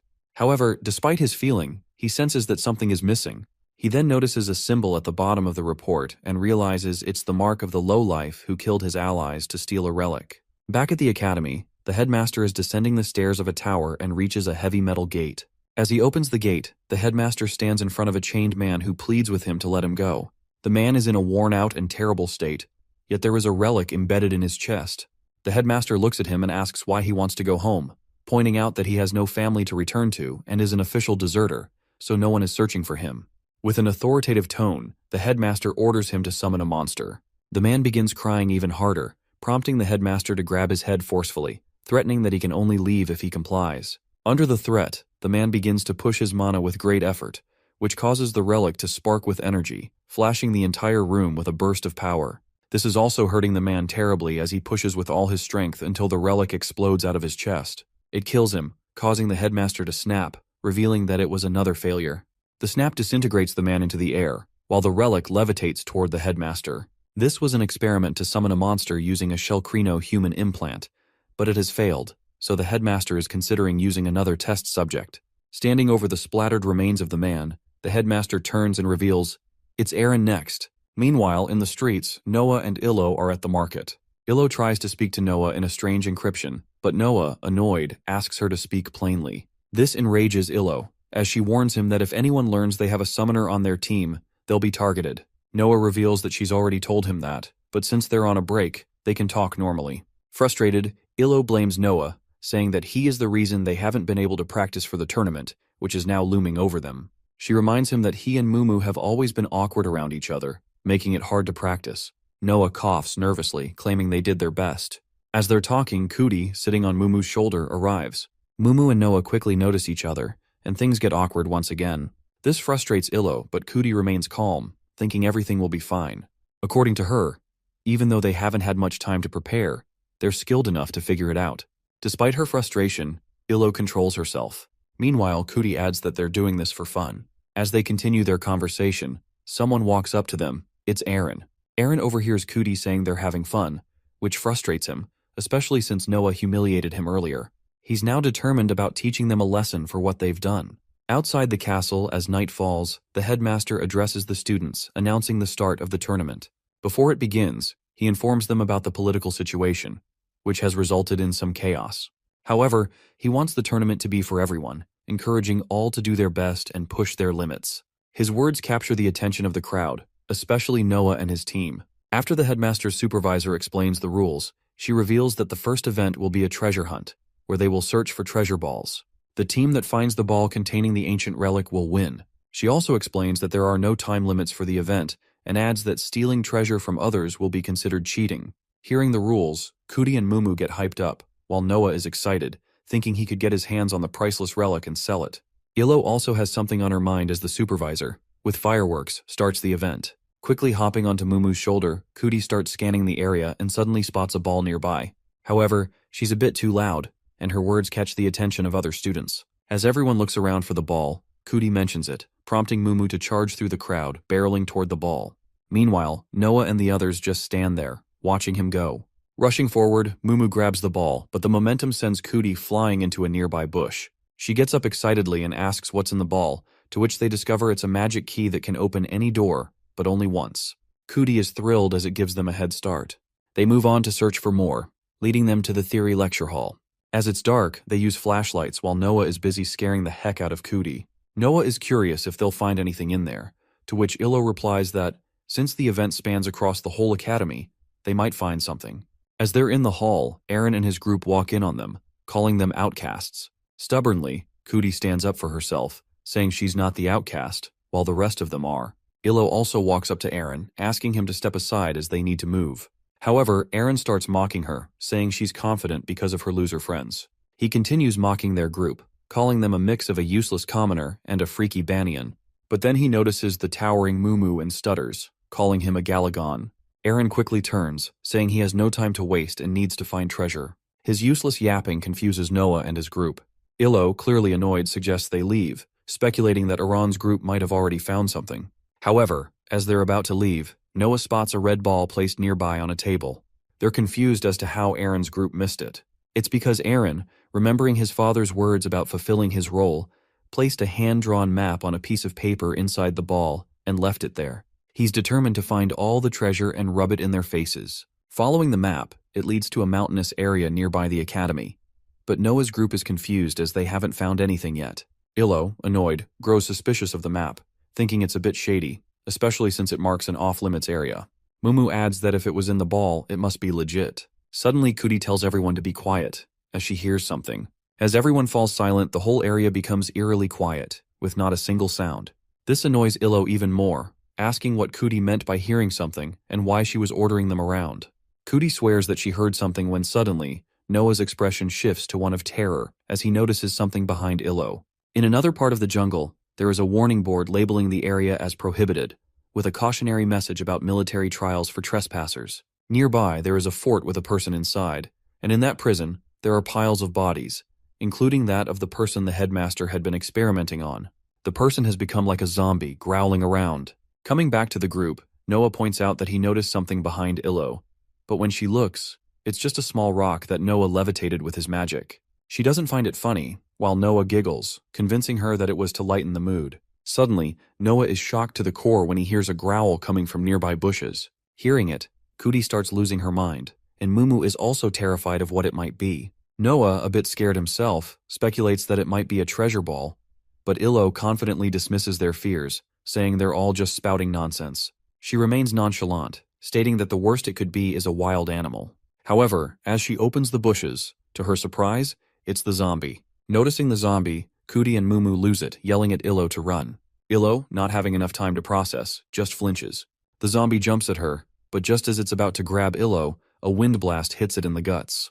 It's Noah who yells at Illo to go after Cootie and Mumu, who have already left and are running away to save their own ass. As the zombie regains its balance, Noah and Illo start running, screaming at their teammates to stop. The zombie also isn't stopping and continues to follow them, so Cootie screams at Illo to just burn that thing. Mumu, who is ahead, warns them not to do that, as they'll burn down the whole forest if they do. Illo, deciding to summon Garrosh, stops, but as she's about to use the summon book, she realizes it's not there. Realizing it's gone, Illo is shocked to the core and screams throughout the forest. In the headmaster's office, he and Cyrus wonder what the batch of students might bring in terms of results. Cyrus is more intrigued by what the final treasure is and why the headmaster chose it. Glancing out of his bedroom window, the headmaster reveals that he only hopes for the students' abilities to improve through the tournament. Back on the mountain, Noah and his crew, running, reach a dead-end cliff. With nowhere to go, Noah decides to handle the situation, ordering the team to split up. Noah knows that, this way, the monster will have to choose one of them. He loads up a heavy wind ball in his hands. According to Noah, at least a few of them can get to safety. However, despite his determination, Illo finds him annoying. Knowing there is no other way, Noah sends a tornado attack towards the zombie, and it starts swirling around, blinding it. The zombie mumbles something, which shocks Noah. In that moment of shock, Noah accidentally steps over the cliff and free falls towards the ground below. Seeing him fall, Illo wonders if he's dead, and hearing that, Mumu starts crying out loud despite being the big guy. Cootie is also panicking, but she has a gadget up her sleeve. She whips out an emergency exit mask, which is just a normal sleeping mask to make him sleep and escape reality. Illo yells at her to stop while loading up fire spells in both of her hands. She decides to take the risk of setting the forest on fire since they have no choice. As she's chanting, she's shocked to see both Mumu and Cootie are already far gone. Now she's on her own. As she prepares to fight, she hears Noah calling her from down the cliff. He's screaming for her to jump, confident that he will catch her if she does. Seeing the zombie coming toward her, she jumps, trusting Noah. However, our classic Noah doesn't catch her, and she falls to the ground. She's a bit hurt, but relieved that the zombie has stopped chasing them. Noah is curious about what that thing was, to which Illo replies that there's no use thinking about it. She's also furious with Cootie and Mumu for fleeing and leaving them behind.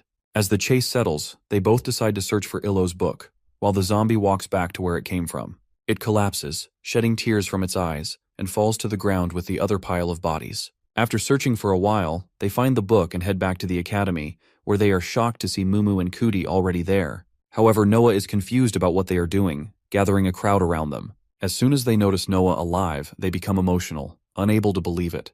Meanwhile, Illo is furious that they had left them to die in the face of danger. Cootie, trying to clear herself, starts rambling about what she has done and how it is all a big misunderstanding. Noah, stopping her from talking, questions the people they have gathered. Cootie reveals that the map is fake, which has also been received by other students, so she has gathered them to get clues and find the culprit.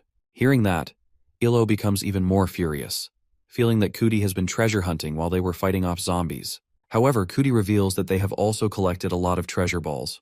Mumu, with excitement, shows them what they have found in the balls, but an enraged Illo slams them to the ground, furious about it. Pleading, both of them reveal that they have found a riddle to obtain the final treasure, which Mumu has memorized while searching for smaller ones. Illo, now curious about the riddle, listens as Cootie reveals that it says something about something that kills everything, destroys kings, and even turns young men. As she is revealing the riddle, Illo completes it, which shocks both of them. She reveals to them that it is a famous classic riddle, and it is time, as time turns everything into nothing. Telling them this, Illo suddenly realizes something and looks back at the clock tower. She tells the others, but her words are overheard by nearby students, who start running toward it, getting ahead. Seeing them, Illo realizes they can't catch up with the students on foot, so she orders Mumu to throw Noah so that he can fly the rest of the way with his wind magic. Noah finds it ridiculous, saying she must be possessed to come up with something like that. But before he can say anything else, Mumu picks him up into the air and with full power swings Noah like a rag doll. It is a special attack called Mumu's Throw. Wow, such an innovative name. As he is thrown, Noah flies through the air like a rocket, screaming at the top of his lungs. Cootie, from the ground, tries to spot him in the sky and is surprised to see that he has turned into a dot in the sky. Curious, Cootie asks about the inspiration behind Mumu's attack's name, to which he embarrassingly reveals that it is something he has seen in comics. Meanwhile, Noah is shocked to be flying through the air, but soon realizes that instead of going up, he is now heading down. Realizing how far Mumu has thrown him, he is stunned, but now he needs to figure out how to land in the clock tower. For that, he uses his wind power to push himself into the air and toward the tower. As he nears the clock, he notices a ball at the junction of its arms. He lunges at it and grabs it, while the whole group from the ground cheers for him as he hangs from the clock.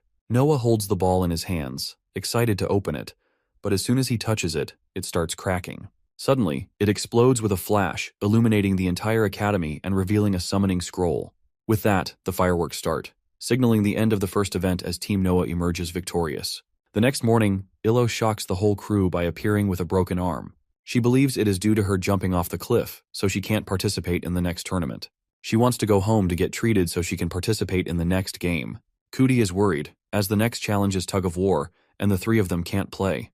However, Illo makes her even more worried by revealing that Noah is coming with her. Noah is confused about what she is saying, to which she smirks and reveals that her family wants to meet him, as he is responsible for her condition. That day, they set off for Illo's hometown. Noah is a bit annoyed about ending up accompanying her, especially since, in his opinion, her injury has nothing to do with him. According to him, he had offered to catch her, but she didn't take his offer. While Noah is mulling over this, Illo sits quietly in the carriage, staring out the window and reflecting on what had happened a few hours earlier. That morning, Illo called home to inform them about her broken arm. Her butler, upon hearing the news, was shocked and immediately asked who had hurt her and if she needed him to send a knight. He was so loud that even the supervisor overheard him. Illo, trying to calm him down, revealed that she had injured herself and only needed him to arrange for a healer to be ready when she arrived. The butler agreed but expressed concern about how Illo will travel alone. He offered to send an escort, but since it would take too long, Illo declined. He then suggested she bring a friend along. Hearing this, Illo was taken aback as she didn't have a single friend at the academy. The butler, noticing her reaction, was a bit surprised but quickly became worried. He asked if she doesn't have any friends at all. Embarrassed, Illo lied, claiming she had plenty of friends who were eager to accompany her, making it hard to choose just one. However, deep down, she knew the truth that she was an outcast. The butler, relieved by her response, assured her that he will make arrangements for her and her friend. Back in the present, as she thinks about the conversation, Illo feels a bit upset with herself for lying to the butler. Seeing Illo's stern expression, Noah wonders if he might be in trouble for insulting her, given that she is a noble. Illo notices his nervousness, and when she questions him, he lies, saying he's completely fine. Trying to change the subject, he asks if her family has guards, and whether they detain people back at her estate. Realizing the source of his unease, Illo reassures him that she was just joking earlier, and that her family simply wants to meet him. However, she sternly warns him to behave with dignity in front of her family. Still nervous, Noah promises her that she can trust him to act properly. After some time, the carriage arrives at the royal estate. As they pull up, dozens of maids and butlers are lined up, waiting to welcome Illo. Witnessing this grand reception, Noah is shocked, finally realizing the extent of her noble status. The head butler rushes toward the carriage, visibly worried about Illo. She calmly reassures him, revealing that she's fine despite her earlier injuries. Hearing this, the head butler is relieved and asks if Noah is the friend Illo had mentioned bringing with her. Nervously, Illo admits that he is, and quickly requests the butler to escort them inside, hoping to prevent Noah from catching on to her lie. As the butler leads them in, Illo grows curious about the reduced number of staff present. The butler explains that they had dismissed all staff members under the age of 30. Upon hearing this, Illo realizes why a staff member she liked is no longer there. The butler then becomes emotional, tearing up as he laments that Illo should be enjoying her youth instead of worrying about them. Illo, finding his dramatics annoying, brushes it off. As they ascend the staircase, she shifts the conversation, asking about the healer so she can be treated quickly. The butler confirms that the healer had arrived before them and offers to show Noah to his room. As they are talking, Illo notices a regal figure standing at the top of the stairs. Her heart sinks as she recognizes him. It is her father. Nervously, she addresses him as such, while the butler, realizing his mistake, apologizes for forgetting to inform her of her father's earlier-than-expected visit. Her father's stern gaze fixes on her injured arm, and with a deep, commanding voice, he asks about it. Illo hesitates but confirms her injury. Without saying another word, her father brushes past them, descending the stairs with an air of disappointment. His reaction stings Illo deeply, and unable to bear it, she dashes to her room in silence. The butler calls after her, visibly concerned, but she doesn't stop. Meanwhile, Noah stands in the hallway, thoroughly confused by the tense encounter. In the library, the healer is treating Illo, revealing that while her bone is fine, it will take some time for her mana to circulate properly again. This news worries her even more, as she needs to participate in the tournament. Noah barges in without knocking, which immediately annoys Illo. The healer, noticing him, decides to take his leave, assuming that her friend is there to care for her. Before leaving, the healer advises her to take it easy and rest, promising to check on her the following day. After the healer leaves, Noah, full of curiosity, asks how long it will take for her to recover her magic skills. His questioning irritates Illo, and in frustration, she attempts to use magic. However, her spells don't work as they had before, further adding to her frustration. Noah reveals that he understands her frustration, as he has been injured many times before, and assures her that she can overcome this with sheer willpower. Illo, in her usual angry tone, retorts that she doesn't believe in willpower. However, Noah remains confident, expressing his faith that she will regain her abilities in no time. Surprised by his unwavering confidence in her, Illo's heart softens a bit, and she hesitantly asks if he truly believes that. This catches Noah off guard, as he suddenly feels a strange sensation within himself. For the first time, he realizes he might be developing feelings for Illo, something he never thought possible. Trying to hide his stumble, he turns and starts yapping about the floor being too slippery. Illo finds his behavior strange, watching him with a puzzled expression. Noah's heart is still pounding, unable to shake the feeling that it might be some kind of magic attack by Illo. Illo, acknowledging his encouragement, reveals that she can't wait for her magic to recover as she needs it for the tournament. Noah, hearing this, finds her impatience a bit concerning, thinking she is being too hard on herself. He encourages her, suggesting she take the opportunity to rest and take it easy. Illo, however, looks worried and admits that she can't rest because she feels responsible for everyone in the estate. She wants to ensure she can care for them all.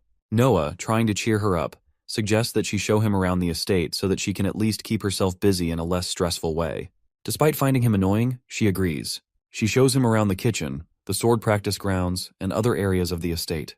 Illo, noticing that Noah already seems familiar with the place, questions why he asked her to show him around. Noah, seeking a moment of honesty, reveals that he just wanted to get some fresh air and explains that it feels different when she is the one introducing him to the officials. Hearing this, Illo pauses and confesses to him that if he's met everyone, he must know that she was only joking that morning when she told him about the fake reason to meet her family. Noah admits that he's figured that out by now, but adds that it all makes sense to him. He believes she's trying to prove to her family that she's doing well. To his surprise, Illo thanks him for understanding. Saying that, she starts rushing ahead in embarrassment while Noah asks her about it. After walking for a while, Noah continues playfully poking at her for the unexpected thanks, but grows curious about where they are headed. Reaching a large door, she grabs the handle and tells Noah to behave as they are about to enter. With a slight hesitation, she opens the door and, with a hint of regret in her voice, welcomes him to her home. They step into a vast, barren area, and Noah is immediately shocked. His mind races with wild thoughts, wondering if she brought him to such a desolate place to end his life for pushing her too far. Terrified, he imagines Illo becoming so enraged that she might use her summoning book to call forth her monstrous wolf to finish him off. These thoughts terrify Noah so much that he curls up on the ground. Illo notices him and asks what he's doing, snapping him back to reality and making him realize it's all just in his imagination. She finds his behavior particularly strange today, but she encourages him not to waste the opportunity to look around, revealing that this has been her favorite spot since she was a child. Noah, standing back up, questions her unusual fondness for the place as a kid, joking that she must have been a unique child. Illo, looking a bit sad, reveals that the area isn't always like that. It used to be a proper garden back then. Saying that, she remembers a time when she was little and rushed to her father, who was busy building a summoning circle in the garden. He was sweating, and revealed to her that he was working hard to create it for her, lovingly calling her his little princess. Her father truly adored her. Hugging him tightly, she told him that her brother Reuben has said the circle is a gate to another world. Her father laughed at this, remarking that her brother was quite smart. Then, with a warm smile, he encouraged her, calling her smart too, and instilling confidence in her that she will one day become a great summoner. That happiness didn't last long when her mother fell gravely ill and passed away, followed by her brother Reuben having a fight with their father and leaving the palace. Illo was left there alone. Returning to the present, Illo explains that the garden is planted in a volcanic region, which is a futile endeavor, but a wasteland is much more suitable for it. As she continues explaining, she notices how quiet it has become. When she looks, she sees Noah trying something with his magic on the portal. It annoys her that he isn't paying attention to her while she's talking. However, Noah reveals that he's curious about the magic circle she mentioned.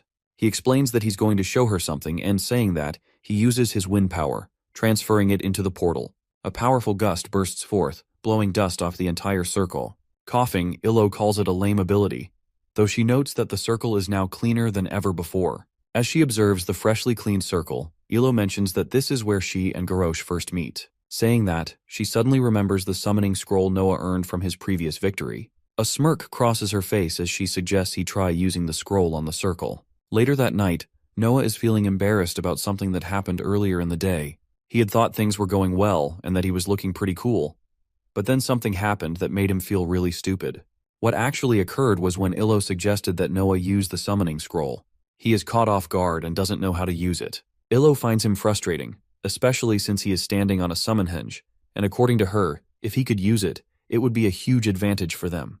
Hesitant, Noah agrees and asks if they should inform the others before using it. Illo, not caring about what others think and considering herself the leader, tells him to go ahead, as the others might not be able to do it. Noah agrees with her, though everything feels sudden and unexpected.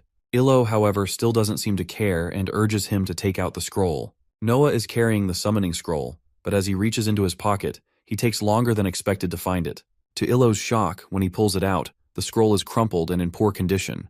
Illo yells at him for crumpling it like that, frustrated with the state of the scroll. Noah defends himself, explaining that it was too big to fit anywhere else, which only angers Illo further. Annoyed, she urges Noah to summon properly and asks if he remembers the summoning magic from class. As she says this, Noah is already beginning the process of using the summoning magic. The scroll starts to glow brightly while Illo encourages him to keep going. Noah, determined, focuses harder, hoping he can complete the summoning. As he channels the magic, he feels a surge of energy course through him while the scroll begins to levitate between his hands.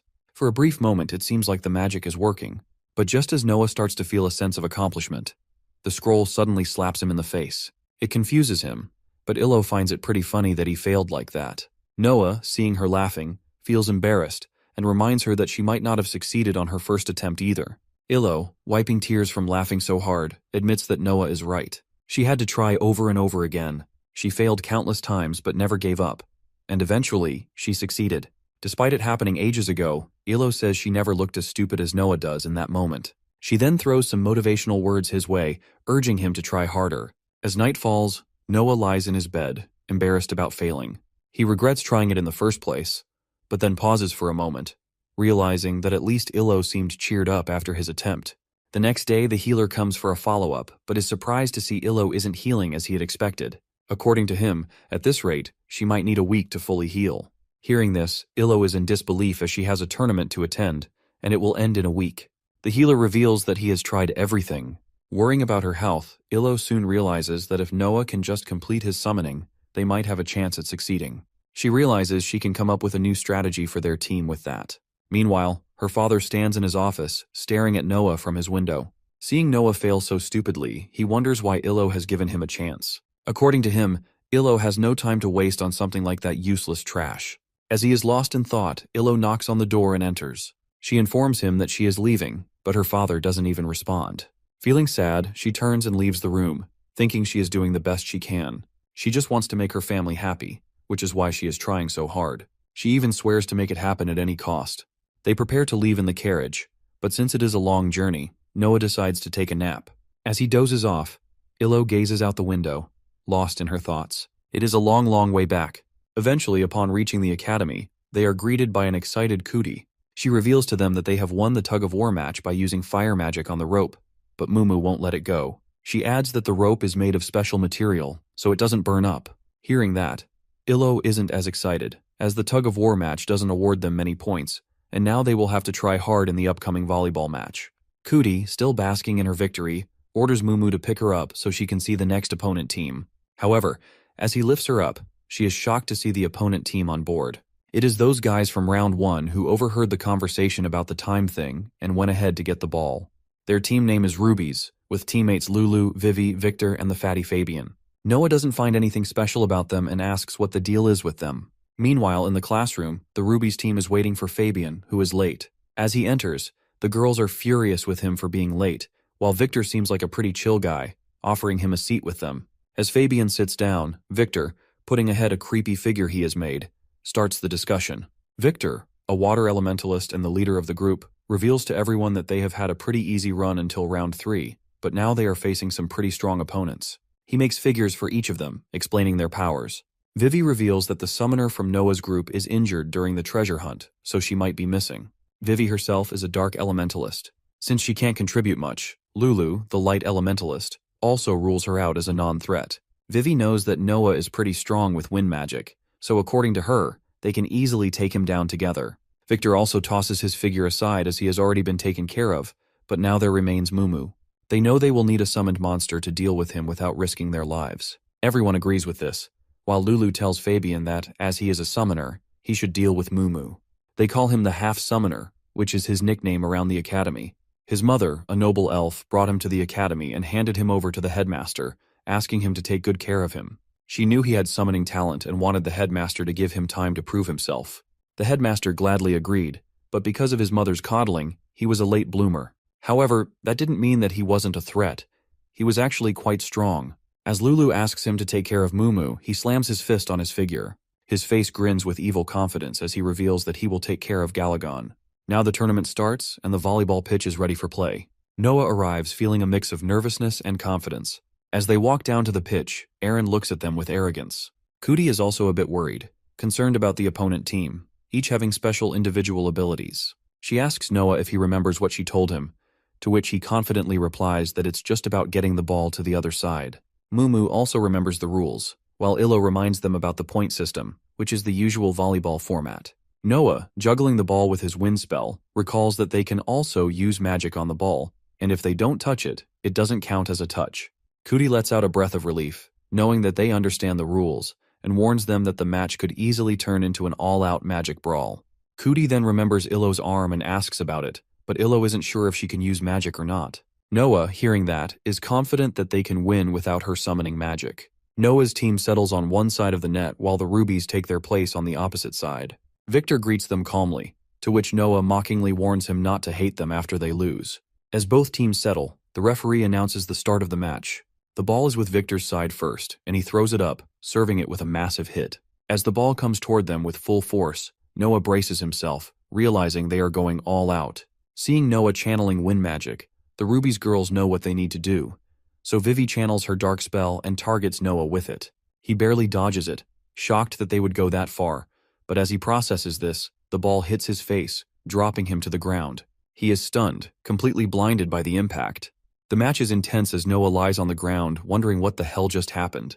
Cootie, worried about him, asks what's wrong, to which he explains that he went blind.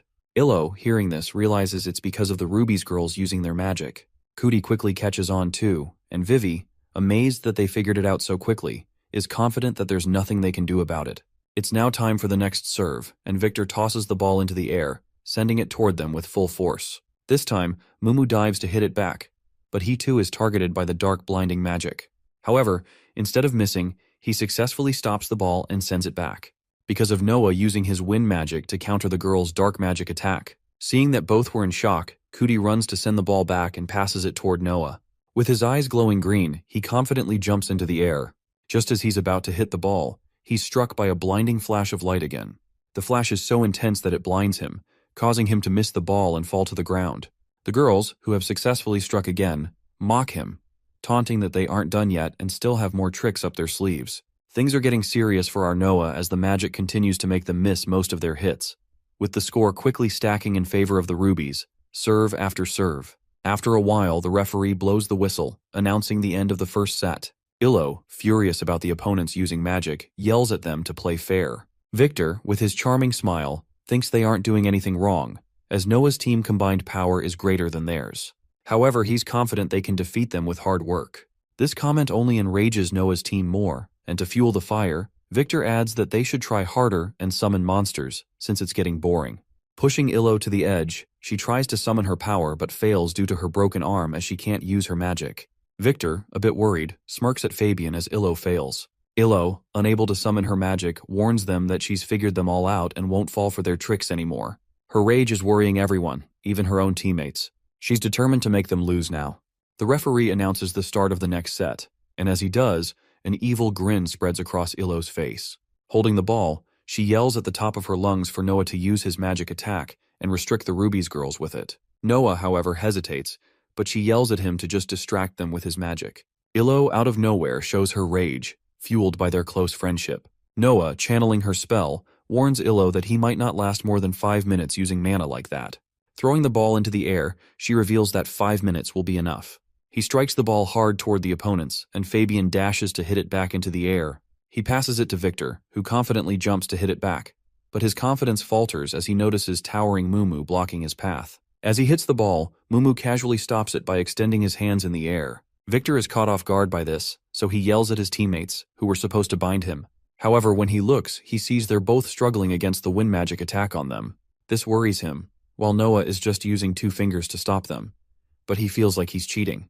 The girls are struggling in front of him, while Illo is enjoying it immensely, mocking them to give up, saying their tricks won't work anymore. However, Fabian still has his summoning trick up his sleeve. With a serious tone, he slides out his book and begins using summoning magic. Mumu, seeing this, is left with his mouth wide open in shock. Fabian successfully summons a massive wild-maned boar monster. He yells at the top of his lungs that he's bringing the real fight now. The boar starts charging toward them, and as Noah watches it approach, he is shocked, realizing they have a summoner. The manned boar charges at them with full speed as Noah channels his wind energy into his hands and shoots it toward the boar with all his might. As the beam shoots forward, Noah yells at Cootie, demanding to know why she hasn't mentioned they have a summoner.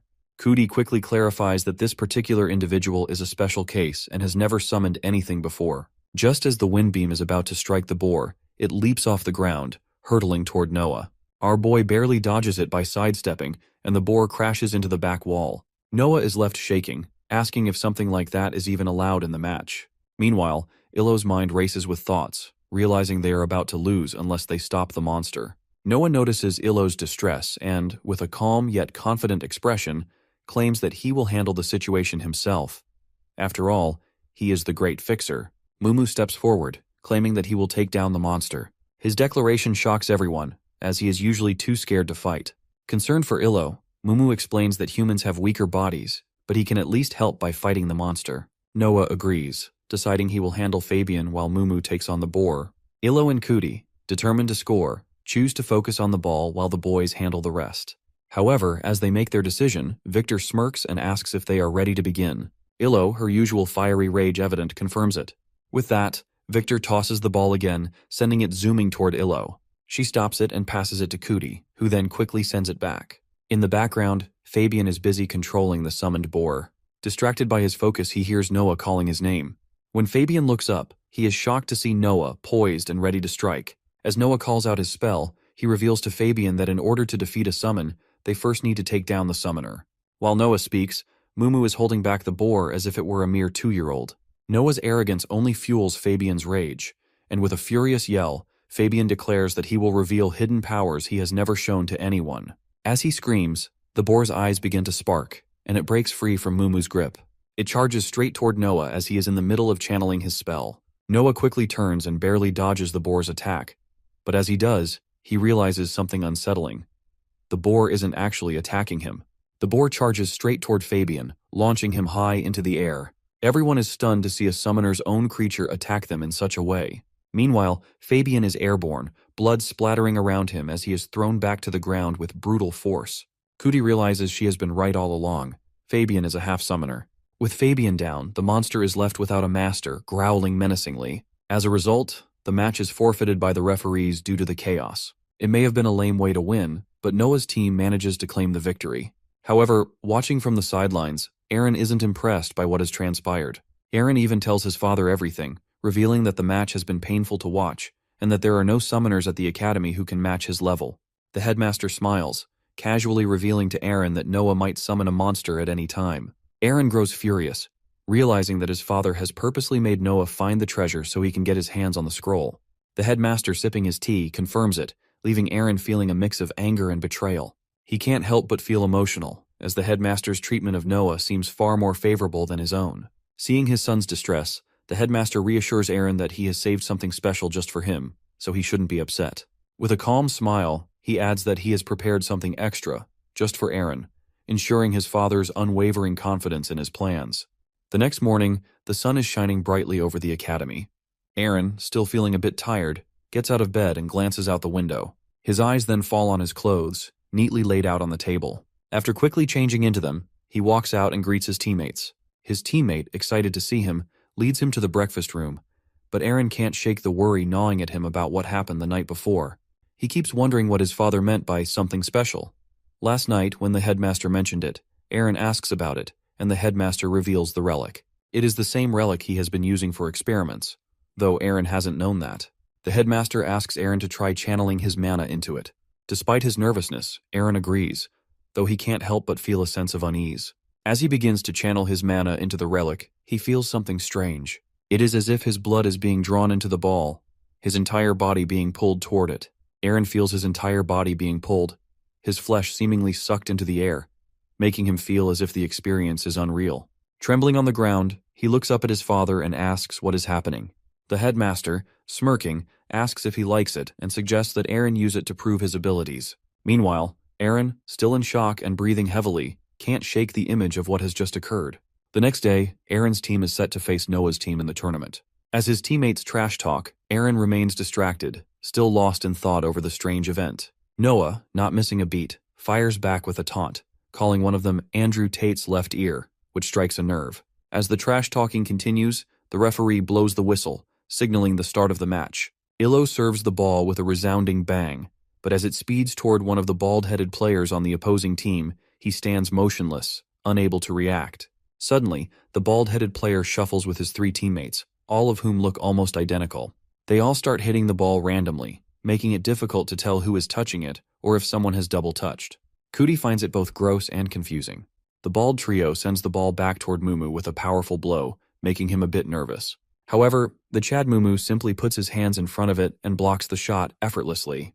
The bald trio is stunned that he stops their combined effort. Noah is amazed at how reliable Mumu is, but Illo quickly reminds him to keep his focus on Eren and stop him if he dares to summon. Noah, confident that he won't let the opponent summon this time, prepares to use his wind spell. Meanwhile, Eren stands there, staring down at his chest, still lost in thought. He can't shake the events of the previous night from his mind. As Eren charges the relic, it reveals its power to him. His father explains that it is Shellcrino, a relic he has been studying for a long time.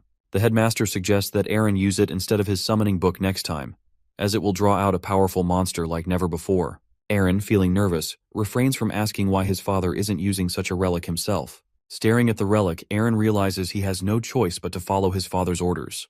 Meanwhile, Noah asks Mumu to throw him, while Eren summons his creature Kyle. As the towering figure of Kyle appears before him, Noah is left in shock. At the same moment, Illo shouts at Eren asking why he didn't stop summoning. "My guy has one job to do." Noah points out that Eren has just summoned his monster without using his book. Illo doesn't believe it, thinking he isn't paying attention. Trying to explain himself, Noah asks if anyone has seen Eren use his book. Suddenly he notices something is off about Eren, just as Illo is scolding him for slacking off. As Illo continues trash-talking Noah, she glances behind and is shocked to see Eren. He is emitting a strange red glow, his veins bulging all over his body, and his eyes rolled back. Something is seriously wrong with him. Eren, known throughout the academy as the headmaster's son, was actually someone else's child. When he was just a kid, Eren was sold to the headmaster by a priest who took a hefty price for him. However, that didn't mean Eren lost anything. In fact, he considered himself lucky because nobody dared to mess with him, assuming he was the headmaster's son. This status made him arrogant and rude to anyone he wishes, yet it also fueled his ambition. This ambition led him to use the relic, seeking power that can't be achieved naturally. Back at the match, Noah's team is shocked to see Eren in such a state. Meanwhile, Eren's summon, Kyle, throws water grenades toward them. Noah quickly reacts, using his wind spell to create a shield, protecting his team from the incoming projectiles. As the grenades explode all over the pitch, dust fills the air, but Noah and his team are protected by his shield. Kyle follows up his attack with a cannon blast, sending a powerful beam straight toward them. Noah's team barely dodges it, while Kuti yells that the beam could easily melt them. Wherever the beam strikes, it melts everything in its path. Mumu, worried about everyone's safety, offers to handle the monster, just as he has done before, knowing that running is useless. Noah tries to stop him, aware that this time the monster is far different from the pig Mumu has faced earlier. Meanwhile, Eren is in a strange state, emitting an overwhelming energy all around him. Illo, equally concerned about the situation, asks the referee to do something about it. The referee, clearly nervous, turns back and looks at the headmaster in the stands. The headmaster is just blankly staring at him, and when he sees that the referee doesn't intervene and allows the match to continue, the tension in the air becomes almost unbearable. Noah and his team are so caught up in the chaos that they can't even tell where the ball is at that moment. As they are processing everything, Kyle fires another cannon blast, which Noah narrowly avoids by sidestepping. Feeling the weight of the situation, Noah decides it is time to get serious. He throws a wind slash toward Kyle, hitting him directly.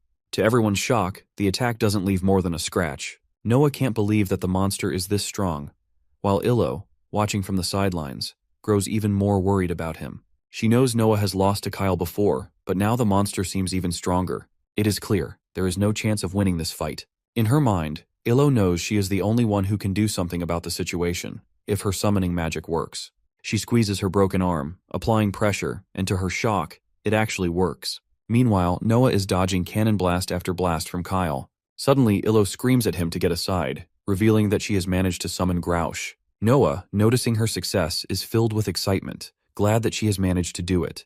Illo, now confident, commands everyone to leave it to her and her monster. She orders Grouch to strike. The beast lunges at Eren's monster, but he intercepts with a powerful right hook, sending Grouch flying. It crashes into the wall, and the entire crowd is left stunned. For the first time, Aran has defeated Illo, something that has never happened before. Illo is in disbelief, unable to comprehend how her Grouch has been defeated so easily. Kyle, now even more ferocious, loads his cannon once again and aims it directly at Illo. Frozen in shock, Illo can only watch as Kyle unleashes the powerful beam. Noah, noticing the imminent danger, leaps in front of Illo to protect her. The beam strikes, erupting in a massive explosion.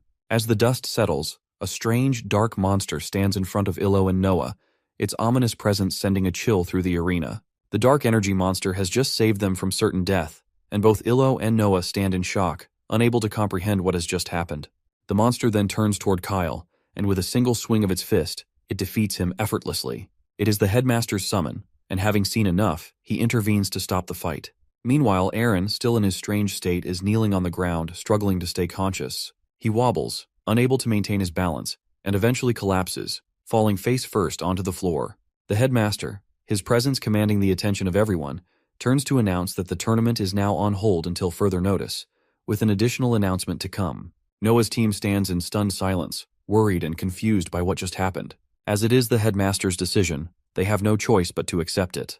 Back in the academy boys' dorm, Noah and Mumu walk into their room, both visibly exhausted. It has been a rough day, made even stranger by Aaron's rampage. Mumu, equally puzzled, wonders aloud why it happened. But Noah is just as clueless, having never witnessed anything like it before. Noah knows they are lucky, not because they haven't been hurt, but because they have a chance of winning by default. According to him, if they keep winning like this, they could end up in first place. As he speaks, he absent-mindedly spins a book on his finger, but suddenly a page slips out and falls onto his lap. Noah's eyes widen in shock as he realizes it is the same letter that offered him 40,000 gold in exchange for spying on Illo. Noah is confused about how the letter ends up in the book, but then he has a sudden realization that it is the letter he has forgotten to reply to. It is worth 40,000 gold, and he hopes with all his heart that it isn't too late to respond. He quickly picks up a pen and begins looking around for paper. Spotting Mumu still awake, he tells him to go to sleep, not wanting anyone to know about the letter. Noah sits down and begins writing his reply, but he isn't sure where to begin. So much has happened since he first received the letter. He wonders if he should start with Illo breaking her arm, as that event has set everything into motion. But as his thoughts wander, he becomes increasingly worried about the moment he jumped in front of Illo to save her. All these overwhelming thoughts cloud his mind, and Noah realizes he needs a break. He decides to step outside for some fresh air, hoping it will clear his head. As Noah strolls around, he is surprised to see Illo there. His shock is evident as he asks why she is out at this hour. She replies that she just needs some fresh air. With her usual angry expression, she then tries to ask him about the moment he jumped in front of her during the fight. But as she processes the situation, her expression softens, turning into one of unexpected gratitude. She thanks him for saving her life. Noah is taken aback by the sudden shift in her demeanor. Stumbling over his words, he awkwardly replies that it isn't a big deal. He now feels a bit nervous, realizing that there is a growing tension between them, a mix of feelings neither has fully acknowledged yet. As night falls, Noah returns to his room, still processing the encounter. He tries once again to write the reply letter, but his mind keeps drifting back to the events of the day and the unexpected connection he has just shared with Illo. However, Noah crumples the letter in frustration. He now considers Illo a friend, and it doesn't feel right to go through with the request. As he wrestles with his thoughts, Mumu is snug in his nightsuit, cozy in his bed, oblivious to Noah's inner battle. After a moment of contemplation, Noah makes up his mind. He decides to write the letter again, but this time he rejects the request. He mentions that he will return the 10,000 gold advance and, curious about the situation, asks for the client's name before sending it off. Meanwhile, in the floating kingdom, Ruben stands in his office, surrounded by piles of books. His assistant, exhausted, is falling asleep on the floor. Realizing something important, Ruben informs her that he will have to leave for a while. Startled, she asks where he is going. With a letter in hand, Ruben extends it toward her, revealing his destination. He is heading to Steodian's Renee Academy. The next day at the academy, everyone is chattering about what happened at the volleyball match the night before. As the class settles, the supervisor arrives and orders everyone to sit down. She then announces that, due to the incident at the tournament event, the tournament is cancelled for the year. Hearing this, the whole class is in disbelief, thinking it isn't fair. The supervisor explains that prizes will be awarded based on everyone's scores up until the last day. Hearing that, Cootie starts calculating their points in her mind like a human calculator. Meanwhile, Aaron's friends, the Baldies, are worried and ask about Aaron's condition. The supervisor reveals that he is recovering from his injuries, which makes the trio even more concerned about their leader. However, the supervisor admits that she doesn't know much more about his condition either. In her thoughts, she remembers meeting with the headmaster when she inquired about Aaron. According to him, Aaron's injuries were severe, and he might need some time to recover. The supervisor also expressed her concern about Aaron getting his hands on such a dangerous relic, to which the headmaster revealed that Aaron was unconscious. Therefore, they will have to wait to interrogate him. The worried supervisor agreed, but the headmaster, with a fierce gaze, took full responsibility for what happened. This makes the supervisor even more nervous, pulling her out of her thoughts and back into the present. Taking a deep breath, She informs the class about the final exams that are just around the corner. The announcement is met with boos from the students, who are still unhappy about the tournament being cancelled. Meanwhile, Illo is giggling to herself as she listens to everyone ranting. On the other hand, our boy is starting to feel some butterflies for Illo. In the basement, Aaron wakes up screaming and panicked. He notices the headmaster standing there as well. Shocked by the dark and eerie place he is in, Aaron questions what is happening. The headmaster sternly reminds him that he almost killed his opponent during the last volleyball match. This revelation makes Aaron incredibly nervous and worried as he begins to wonder if he has actually taken Noah's life. However, the headmaster lies, telling Aaron that Noah's life doesn't matter. Instead, he claims the real issue is that Aaron has killed Illo, the noble daughter of Lord Sigrund. The headmaster elaborates on the immense influence of the Sigrund family and how killing their only daughter isn't a small matter. Attempting to manipulate Aaron further, the headmaster lies again, saying he has kept Aaron in the basement to protect him. Aaron is shocked, having just woken up from unconsciousness only to have all this laid upon him. The headmaster also reveals that he is protecting the relic as well. Saying that, he leaves Aaron alone in the basement, leaving him in a state of shock and disbelief. Eventually, Aaron falls asleep and begins dreaming about the church where he was sold during his childhood. In the dream, he stands in front of the church when a little girl calls out to him. She asks if Aaron is scared to return to the place he left behind. Aaron is visibly nervous and is at a loss for words when another child appears and asks if he feels any guilt. The child claims that since Aaron is destined to become a soldier on the battlefield, he will inevitably end up killing someone, so it might as well be acceptable. As Aaron grows more worried, more children appear, haunting him with reminders of his guilt. They insist it is his decision, and he needs to accept it. Mentally overwhelmed, Aaron screams, declaring that he hasn't killed anyone. Suddenly, a strange noise comes from behind. It's a sickening squelch of blood pooling and swirling. The mass of blood begins to take on a humanoid form, and it speaks in a chilling tone, asking Aaron to tell it what it wants to hear. Aaron lets out a piercing scream echoing through the darkness. Meanwhile, in Mumu's garden, Noah and his group are enjoying burgers. As they munch away, Illo suddenly pauses, realizing something isn't right. At first, everyone thinks she is talking about the burgers, until she reveals her real concern that they haven't received any explanation about what happened to Aaron during the volleyball game. According to her, too many strange things have been happening at the academy lately, and that incident is one of the most puzzling. Noah agrees with Illo, admitting there is definitely something suspicious about the academy from the very beginning. However, having never attended an academy before, he assumes that this is just how they all are. Illo finds his nonchalance strange, but continues voicing her suspicions about the academy denying their involvement with the monster they fought. Cootie chimes in, confirming that they were scolded for even bringing up the subject. This revelation makes Illo angry at Cootie for backing down so easily, while Noah's mind wanders elsewhere, to the letter. He can't figure out who would make such a strange request of him or why. Despite his curiosity, he hesitates to ask Illo about it, knowing she is always angry. So, Noah resolves to handle it on his own, determined to solve the mystery himself. To take matters into his own hands, Noah decides to leave the academy, reminding himself that he is a great fixer. He heads back to the bar where he originally received the first request. There, he meets the budget Andrew Tate bartender, who is visibly shocked to see him. The bartender, however, is slightly annoyed, lecturing Noah for not visiting him even once since enrolling at Renee Academy. Noah brushes it off with a half-hearted lie about being too busy and quickly shifts the conversation to the matter at hand. He explains everything to the Baldy, sharing his suspicions that whoever made the spy request might also be the one responsible for sending the wolf Teddy to Illo. According to Noah, it has to be someone close to Illo who made these requests, but he can't figure out why anyone would do such a thing. As he pours out his thoughts, the bald bartender remains focused on cleaning his cups. Frustrated, Noah asks if he is even listening. Calmly, the bartender sets down the cup and then, out of nowhere, smacks the shit out of Noah. Clearly annoyed, he scolds Noah for coming back after so long only to start making demands. Noah feels the sting in his skull but keeps his composure.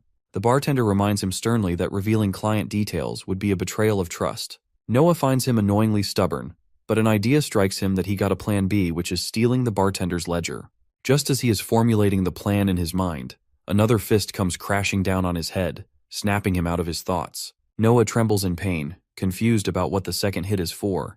Meanwhile, the bald bartender has done it to snap Noah out of his reckless behavior. He sternly warns Noah not to let his misplaced sense of justice drive him to do something he will regret. Grunting from the pain in his head, Noah reluctantly agrees to let it go and leave. As he walks away, the bartender casually calls out, asking Noah to bring him a souvenir next time. Noah immediately declines, stating he has no plans to return. He doesn't appreciate being treated like a child, but the bartender, with a confident smirk, mutters to himself that Noah will eventually come to his senses and everything will work out for him in the end. Traveling back, Noah realizes he is running late as night falls. Sprinting toward the academy, he panics when he sees that it is already past curfew. Upon reaching the academy gates, he is shocked to find them closed. Thinking about jumping over the wall, as he has done before, his attention is drawn to a visitor standing at the gate. It seems unusual for someone to visit the academy this late. As Noah tries to get a closer look at who it is, a guard catches him.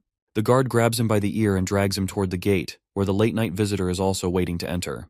The gate guard sternly asks Noah if he has permission to leave the campus. In response, Noah quickly pulls a permission slip out of his pocket to prove he is authorized to be out. The guard examines the slip and reads Noah's name aloud.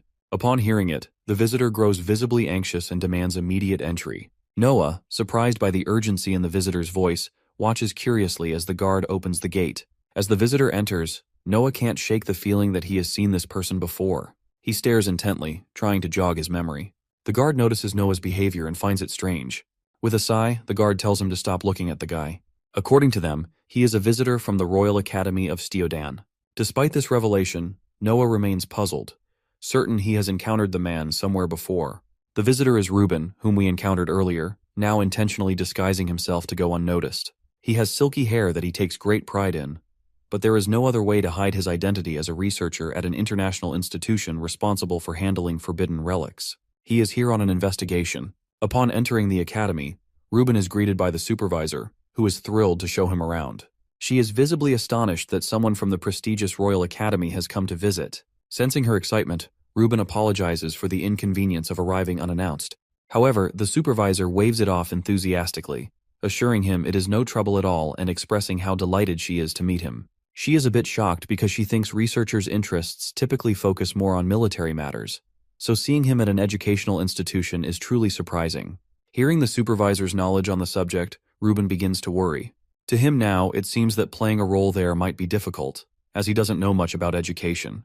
The truth is, he has a personal reason for coming as he is looking for someone. However, the supervisor grows a bit suspicious of his interest in their students. Feeling nervous, Ruben tries to clear the air by claiming that it simply reminds him of when he was their age. Though the supervisor seems to accept his explanation, Ruben remains uneasy, fearing he has aroused her suspicion. As the supervisor clears her suspicions, she excitedly requests Ruben to conduct a special lecture for their students. Hearing that, Ruben lets out a breath of relief, glad she hasn't uncovered his true intentions.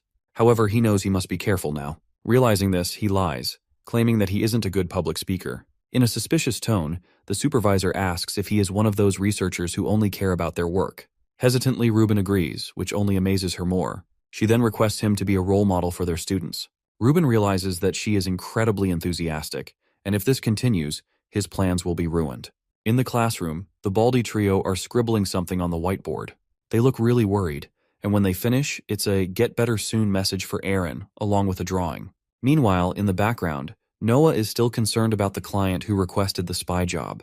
As he sits beside Illo, he leans over and asks her if she knows someone who knows her well, and is also wary of her. This question confuses her, so Noah speculates that it could be her butler, who might be after her inheritance, or possibly a sibling. Illo denies both, saying her butler is a softie and that she doesn't have any siblings. However, when she mentions not having siblings, she pauses for a moment. Suddenly, she stands up from her bench, screaming that they will have to go back to the woods where they saw that monster zombie. She points towards Mumu and Cootie, signaling them to get ready, but both of them start making excuses, terrified to go back.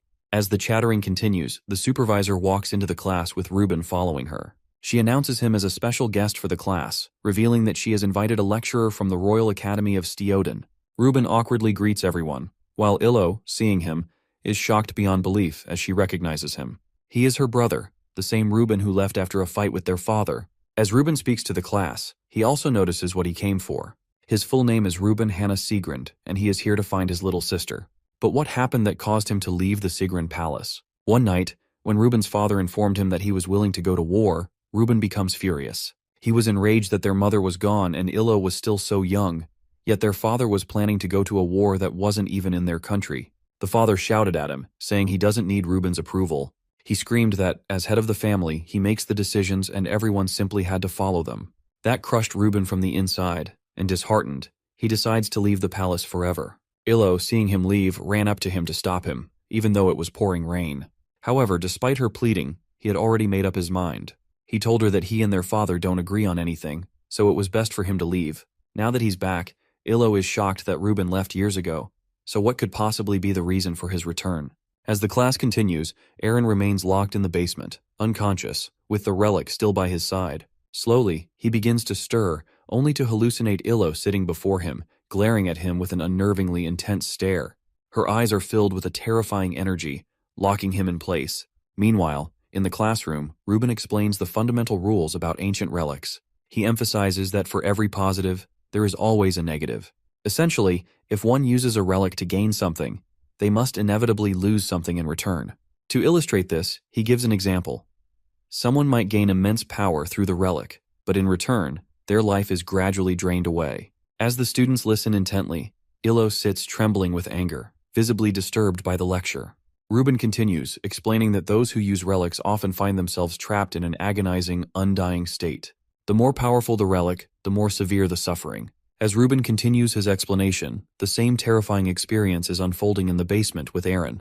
In his delirium, Eren hallucinates Illo sitting in front of him. She leans in, pushing him further, and asks if he is surprised to see her there. She claims that he has feelings for her, but hearing this makes Eren feel nauseous. Illo's demeanor shifts as she presses him further, asking again if he likes her. Suddenly, her form transforms into a grotesque blood-soaked blob, hurtling directly toward Eren. The blob splatters against the wall behind him with its twisted and contorted faces leering at him, each one whispering chillingly, asking Eren if he wants to see it. The grotesque horror seems to consume Eren from the inside out as he struggles to escape the madness. The figure relentlessly haunts him, pushing him further into the depths of his fear, taunting him with the promise of revealing its true form. The relic relentlessly pushes Eren, trying to force him to awaken it. Eren, barely hanging on, grips his head and screams at it to leave him alone. He is visibly drained, his energy sapped, while the relic lies on the ground right in front of him. It is the relic itself causing all this torment, its dark power striving to manipulate him into using it. Meanwhile, in the classroom, Ruben shifts the focus to the dangers of summoning magic. He acknowledges that many of the students present are summoners, but he cautions them about the unknowns surrounding their powers. He emphasizes that no one truly knows where these summoned monsters come from or what worlds the magic connects them to. Ruben then speculates that summoning magic might even be some form of blessing, bestowed upon them by an unknown force. Ruben leaves everyone on edge, warning that they might not fully understand what summoning magic is truly capable of, or what secrets it might be hiding. The entire class falls silent, absorbing the weight of his words. With that, Ruben wraps up the lecture. Kuti is clearly impressed by his vast knowledge, while Mumu also offers his praise. Meanwhile, Noah feels a surge of new enthusiasm for summoning magic, viewing it as a secret, untapped power. He excitedly praises Illo for her strength, but to his surprise, she stands up and leaves without saying a word. Noah watches her leave the classroom, wondering what has caused her sudden departure. As Ruben strolls down the hallway, he is suddenly grabbed and pulled into a room. His disguise falls away, and he finds himself face to face with Illo. She is visibly furious, rumbling as she demands to know what he is doing there. Ruben looks at her with his frozen expression.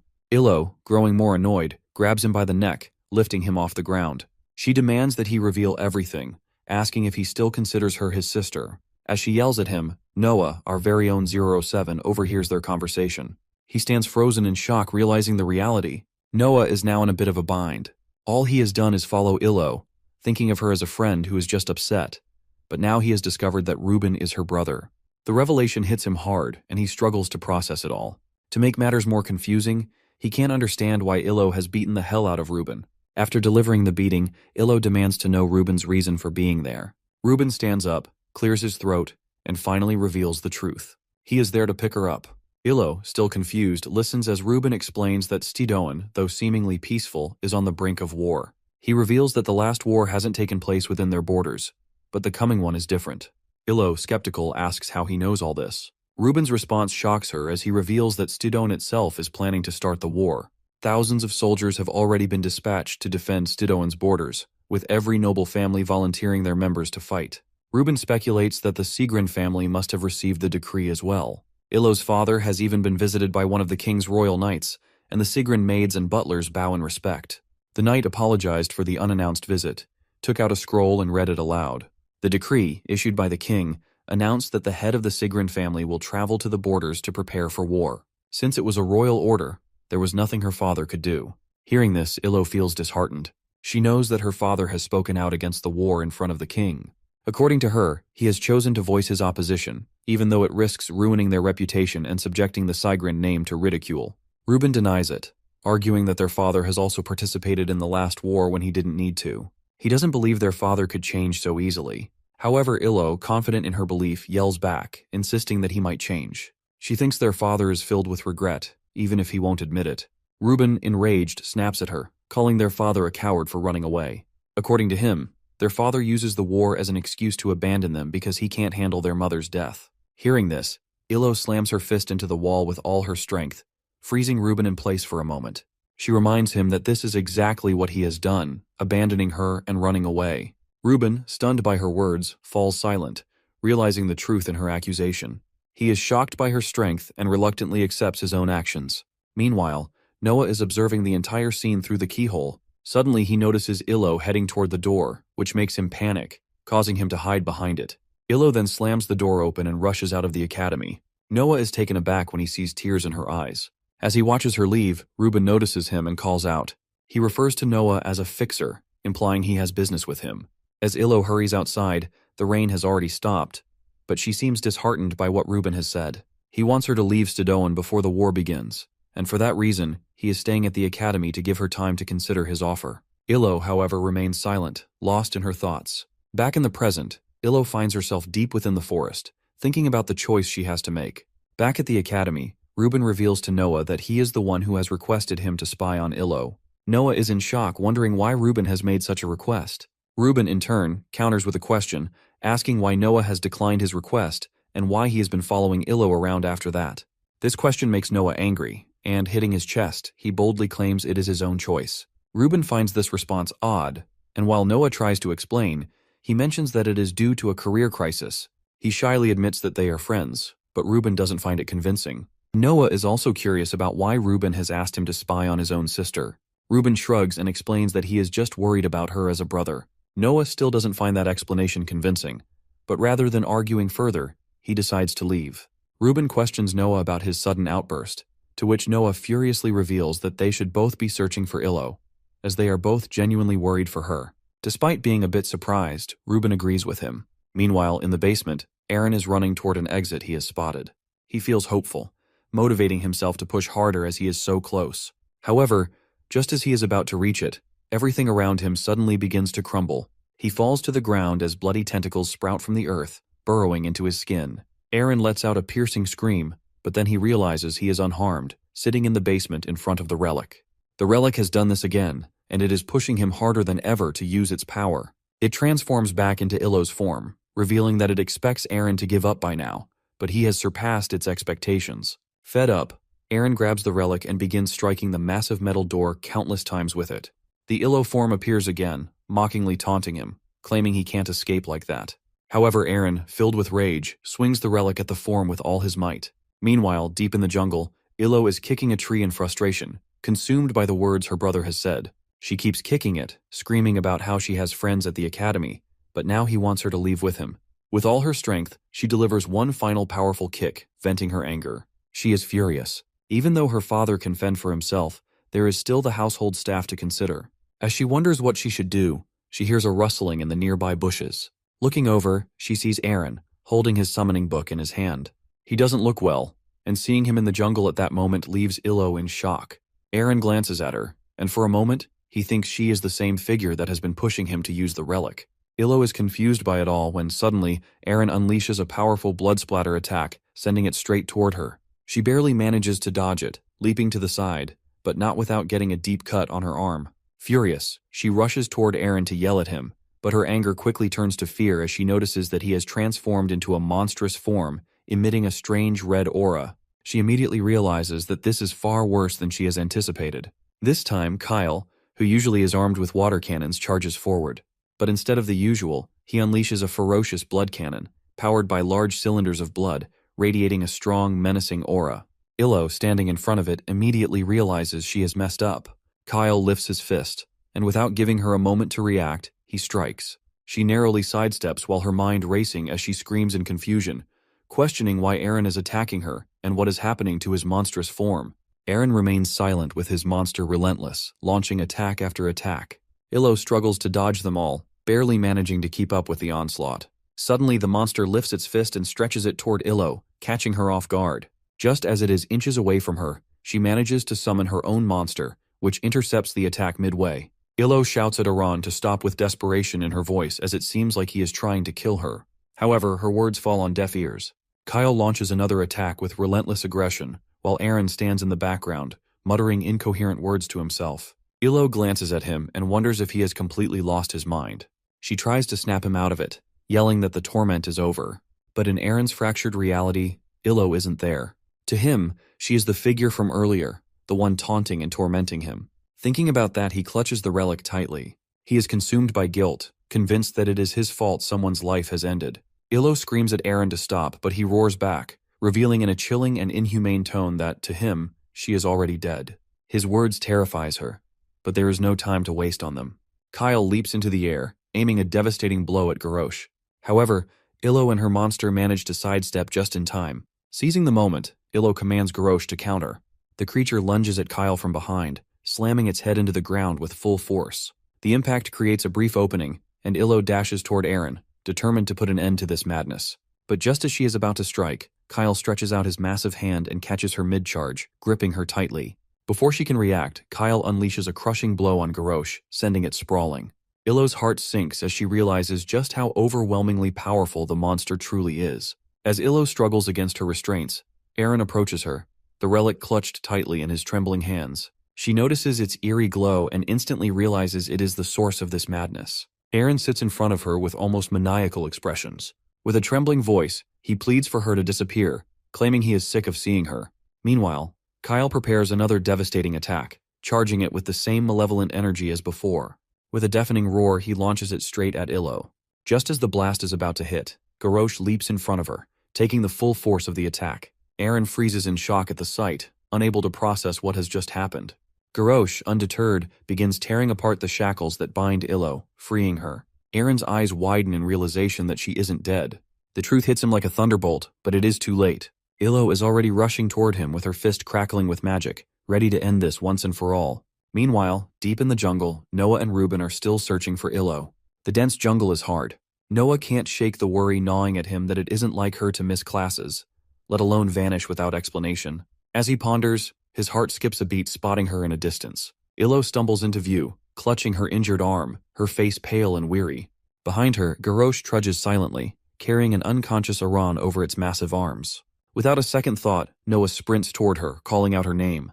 To his shock, just as he reaches her, Illo collapses, falling against his chest. Noah is left stunned, holding Illo as she trembles against him. However, someone else in the background isn't as thrilled.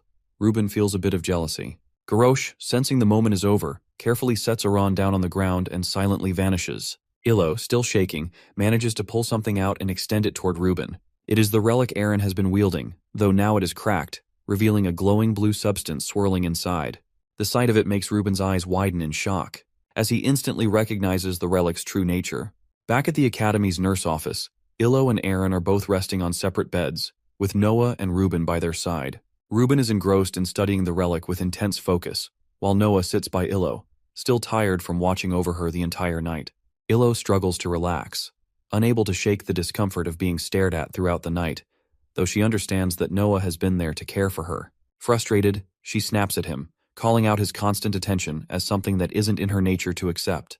With a pointed gesture at Aaron, she reminds him that perhaps the injured one, Aaron, needs more care than she does, as it is in his blood. Noah can't help but think how cheesy her comment sounds, while Ruben, after carefully examining the relic, looks up at Illo with a serious expression, ready to ask her some important questions. Illo recounts everything she has witnessed in the forest, detailing Aaron's strange behavior. Ruben, seeking reassurance, asks if anything unusual has happened to Aaron after using the relic.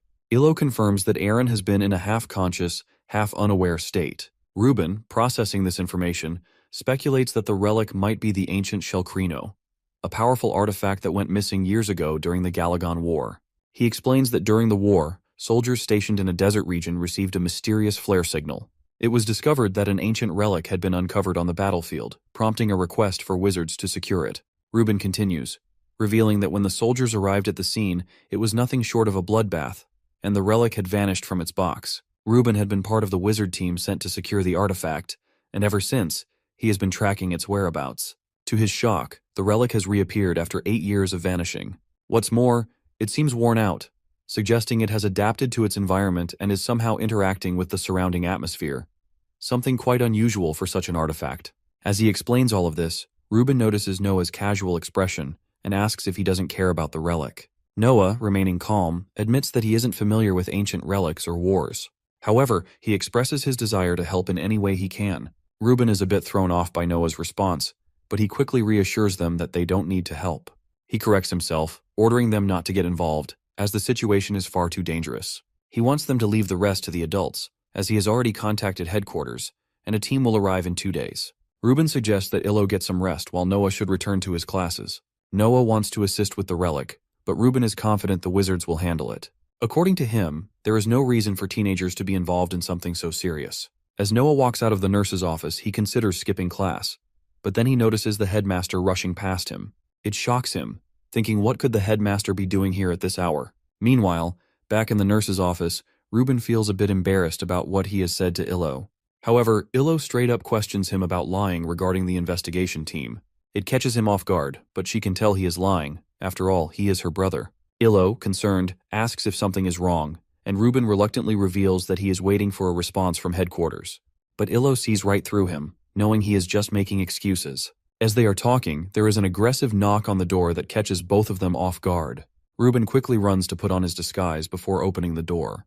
To their surprise, it is the headmaster. Since they haven't met before, the headmaster asks about his presence. After a brief, awkward pause, Ruben introduces himself, explaining that he found Aaron unconscious and brought him to the nurse's office. The headmaster doesn't seem relieved. He walks straight to Aaron's bed, examining him closely. Then, he asks if there is anyone else with Aaron. Ruben pretends not to understand the question, avoiding a direct answer. This enrages the headmaster, who glares at Ruben and asks again. Ruben is left in shock as he suddenly feels a sharp pain stab through his gut. As he gasps, the headmaster stands motionless, casting a dark spell. The pain intensifies and Ruben collapses to the ground. With a look of excitement, the headmaster picks up the relic, marveling at how it is almost complete. In his hands, the relic seems to heal itself completely. However, after a brief glance at Aran, the headmaster mutters that Aran isn't enough for the relic. His gaze shifts to a corner, where he questions what she thinks, knowing that Illo is hiding there. Meanwhile, Illo is left in disbelief and terror, fearing she might be caught. In the academy's cafeteria, everyone is enjoying their lunch.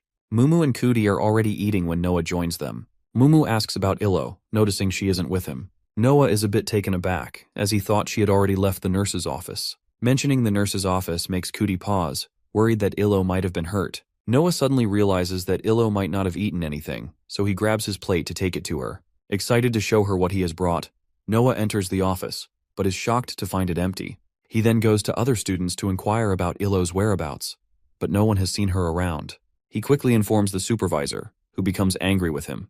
According to the supervisor, no student is allowed to leave the academy, and she yells at Noah, insisting that Illo wouldn't leave before the final exam. Cootie speculates that Illo might be studying somewhere, but Noah is increasingly worried, thinking that Ruben might have taken her with him. Growing more anxious, Noah suggests they search for Illo. They head to the jungle, though Cootie and Mumu are confused about why they are there. Noah explains that he has already checked the academy and she isn't there, so it's possible she left without informing anyone. He also remembers Illo telling them they should return to the place where they had seen the monster. That's why Noah has brought them there. Despite his doubts, Noah can't quite believe that Illo would leave the academy. As he is lost in thought, Cootie and Mumu suggest that she might have gone home since it is the weekend. Hearing this, Noah suddenly shouts, revealing something about her but stopping midway. He quickly ignores them and continues, saying that it is strange she has left no trace behind all weekend. Turning to them, he insists that they need to find her, as friends look out for each other, trying to motivate them to help. This only makes Cootie find Noah even more worried. Nonetheless, both of them agree to follow Noah's lead. Noah has a gut feeling that something terrible has happened to Illo, and as they cross into the restricted area, his instincts are proven right. They are stunned to come across a pile of bodies, along with the same zombie they had encountered before. Noah instantly recognizes the zombie from the tournament days. He wonders if this is what the zombie had been trying to warn them about when it was murmuring. As Noah ponders this, he steps carefully around the pile, leaving Cootie curious about his actions. As he makes his way around, he discovers a hidden door behind the pile that is left open. As Noah approaches the door, he turns to Cootie and Mumu, determined. He can't go back empty-handed. He has to find Illo. Cootie and Mumu finish his sentence saying they're all friends. With that, they step through the door, descending into the unknown. As they make their way down, Noah can't help but reflect on Illo's warning about not going too far. She might have been right. This seems like far more than he can handle. When they reach the bottom, they find themselves at a closed door, realizing they have hit a dead end. However, Noah reminds Mumu about the key he got from the tournament, the one that could open any door. As Noah takes the key and prepares to open the door, Cootie's worry grows. She fears someone might be inside, perhaps the same person responsible for the pile of bodies they discovered. Her concern is enough to unsettle Noah as well, bringing back the words of the baldy bartender about losing a sense of justice. It hits Noah hard that if he keeps going like this, he might truly regret it. But then, a thought crosses his mind, and a small smile creeps onto his face. He realizes he'd regret it even more if he turns back now. With that resolve, he pushes open the door, only to find himself staring at an unexpected sight of the headmaster's office. Everyone stands frozen in disbelief, but their shock deepens as they see Illo, unconscious and tied to a chair. They rush toward Illo while outside in the hallway. The headmaster is on his way somewhere, with Cyrus trailing behind him. Cyrus is briefing the headmaster about the recent happenings at the academy, including the unexplained absences. He offers to ask the students for an explanation, but the headmaster dismisses the idea, insisting he wants them to explain things in person. He lies, saying he'd be busy, and that Cyrus need not worry about it. Cyrus reluctantly agrees, while the headmaster gives a firm order to increase security within the academy. Meanwhile, back in the principal's office, Noah and his group struggle to untie Illo's ropes. Cootie, seeing Noah's difficulty, suggests that they take Illo to her room, where she might be able to use her tools to help untie her. Cootie is worried they will get caught, but Noah knows it is already too late as he hears footsteps approaching. Realizing they have no time, he quickly prepares his wind spell and targets a nearby window, shattering it open. The headmaster, who is just about to open the door, freezes for a moment, pausing at the sound. Noah, frantic, yells at the others to take Illo and escape through the window. He knows that with the window broken, the force field won't work, but as he is explaining, the headmaster steps into the room. Noah notices him and quickly tries to distract him, signaling for the others to hide. Noah lies, claiming he has accidentally broken the window. The headmaster, with a cold stare, responds that it is the third time he has done that. The headmaster, unimpressed, decides to punish Noah for breaking the window by ordering him to clean the bathroom. As Noah tries to keep the headmaster distracted, Mumu, Cootie, and Illo huddle under his desk, hiding in fear. In an attempt to divert attention further, Noah casually asks the headmaster about his whereabouts the day before. The headmaster, raising an eyebrow, asks why Noah is suddenly curious about that. Noah nervously laughs, claiming there is no particular reason. But then, in a bold move, he gathers his mana and hurls it toward the headmaster, shouting that he is asking because he might have killed someone. As wind magic slashes through the air toward the headmaster, he freezes in place. Noah, seeing that his attack has no effect, shouts for everyone to run. But just as they are about to escape, he hears the headmaster's voice, calm but filled with intent. The headmaster asks if Noah has a moment to answer a question. Noah is stunned, realizing that his attack hasn't even left a scratch on him. The headmaster, with his sharp tone, inquires if Noah has become a summoner yet. Confused, Noah tries to make sense of the question. The headmaster's eyes begin to glow as he presses further, asking again if Noah has mastered summoning. Still unsure of why the headmaster is asking such a thing, Noah remains silent. The headmaster, seeing that Noah isn't answering, realizes that he isn't a summoner after all. Without hesitation, he prepares his own dark magic attack. Realizing that the headmaster is targeting him, Mumu comes through in the nick of time. He dives, pulling Noah with him just as the dark magic attack tears through the air. The blast hits the wall, ripping straight through it, leaving both Mumu and Noah shaken but still standing. Mumu quickly regains his footing and, thinking fast, hurls a nearby sofa toward the headmaster. With a casual flick of his finger, the headmaster effortlessly slashes it in half. His power is undeniable, yet his demeanor remains disturbingly calm. As the headmaster blocks the sofa, he realizes it has been a diversion. Mumu and Noah have used the moment to flee, but despite their escape, the headmaster doesn't pursue them. His eyes linger on the office where Illo is still tied up and abandoned. He turns to the unconscious Illo, coldly telling her that her friends have left her behind while they make their escape. As Mumu gets further away, he finally drops Noah and Cootie, both of them panting heavily from the intense running. Mumu is exhausted, but Cootie stands in stunned silence, unable to process everything. However, to everyone's shock, Noah suddenly grabs Mumu by the collar and slams him against a wall. He is in anger as he shouts, demanding to know why Mumu has abandoned Illo when he had saved everyone else. Poor Mumu stutters, explaining that he has left Illo behind because Noah was in danger. However, Noah is furious, shouting at him that he told Mumu to take Illo and run. He is angry at Mumu for prioritizing him, but Kuti, frustrated, yells back at Noah, pointing out that his attack hasn't even worked, which is why they don't stand a chance of getting Illo out. Noah pauses, realizing that Kuti is right, and his anger starts to fade as emotion takes over. Kuti, however, is confident that Illo will be fine. She believes that the headmaster hasn't taken her life, even though it seems like he is using her for something. She also points out that the headmaster hasn't chased them either, which gives her hope. Hearing this, Noah realizes he has acted out of panic, and with a deep sigh, he apologizes to them for not thinking clearly. Mumu, however, is concerned about what they should do next. Noah knows they can't just sit around. While he acknowledges that he has no match for the headmaster, he also understands that doing nothing isn't an option. A slight smirk appears on his face as he realizes there is something they can use, their only hope. He leads them to an old summoning circle. As he touches it, Noah feels a wave of relief, glad that he has returned for it. Though it is worn out, he is confident he can make it work.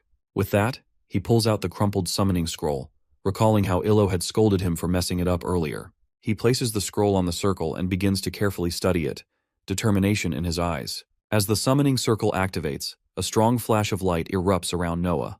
He can't help but recall Ruben's words about summoning monsters and the countless questions he had asked during the lecture. He remembers all the doubts, all the confusion. In the midst of the green mana flowing around him, Noah yells out in frustration that he doesn't know about all the questions ramming in his mind.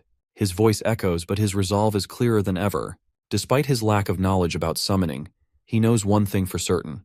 He never wants to lose anyone again. Fueled by that determination and an immense amount of mana, Noah pours his energy into the summoning. A powerful beam shoots into the sky from the circle, signaling the success of the ritual. The air around him hums with intense power as the summoning takes shape. As Noah completes the summoning, he is stunned to see the process has actually succeeded. There is a powerful lady warrior is standing before him. She radiates strength and her presence is commanding the space around them. With a calm but authoritative voice, she assures Noah that from this moment on, she will protect him. Meanwhile, back at the academy, Mumu and Kuti are sneaking toward the supervisor's room, just as Noah has instructed. Moving cautiously through the halls, they manage to slip inside without drawing any attention. They are relieved to have gone unnoticed. Kuti's eyes land on the phone they have been searching for, and as she reaches for it, a hand suddenly strikes her from behind. They are shocked to see that it is Ruben, badly bruised and in terrible condition. Both of them let out a scream which startles Ruben awake. He is coughing and vomiting uncontrollably, while Mumu and Kuti continue to scream in panic. Suddenly they hear the supervisor's voice coming from the bathroom as she enters with more medicine for Ruben. She too is surprised to see them standing there. As both of them are caught, the supervisor makes them kneel as punishment.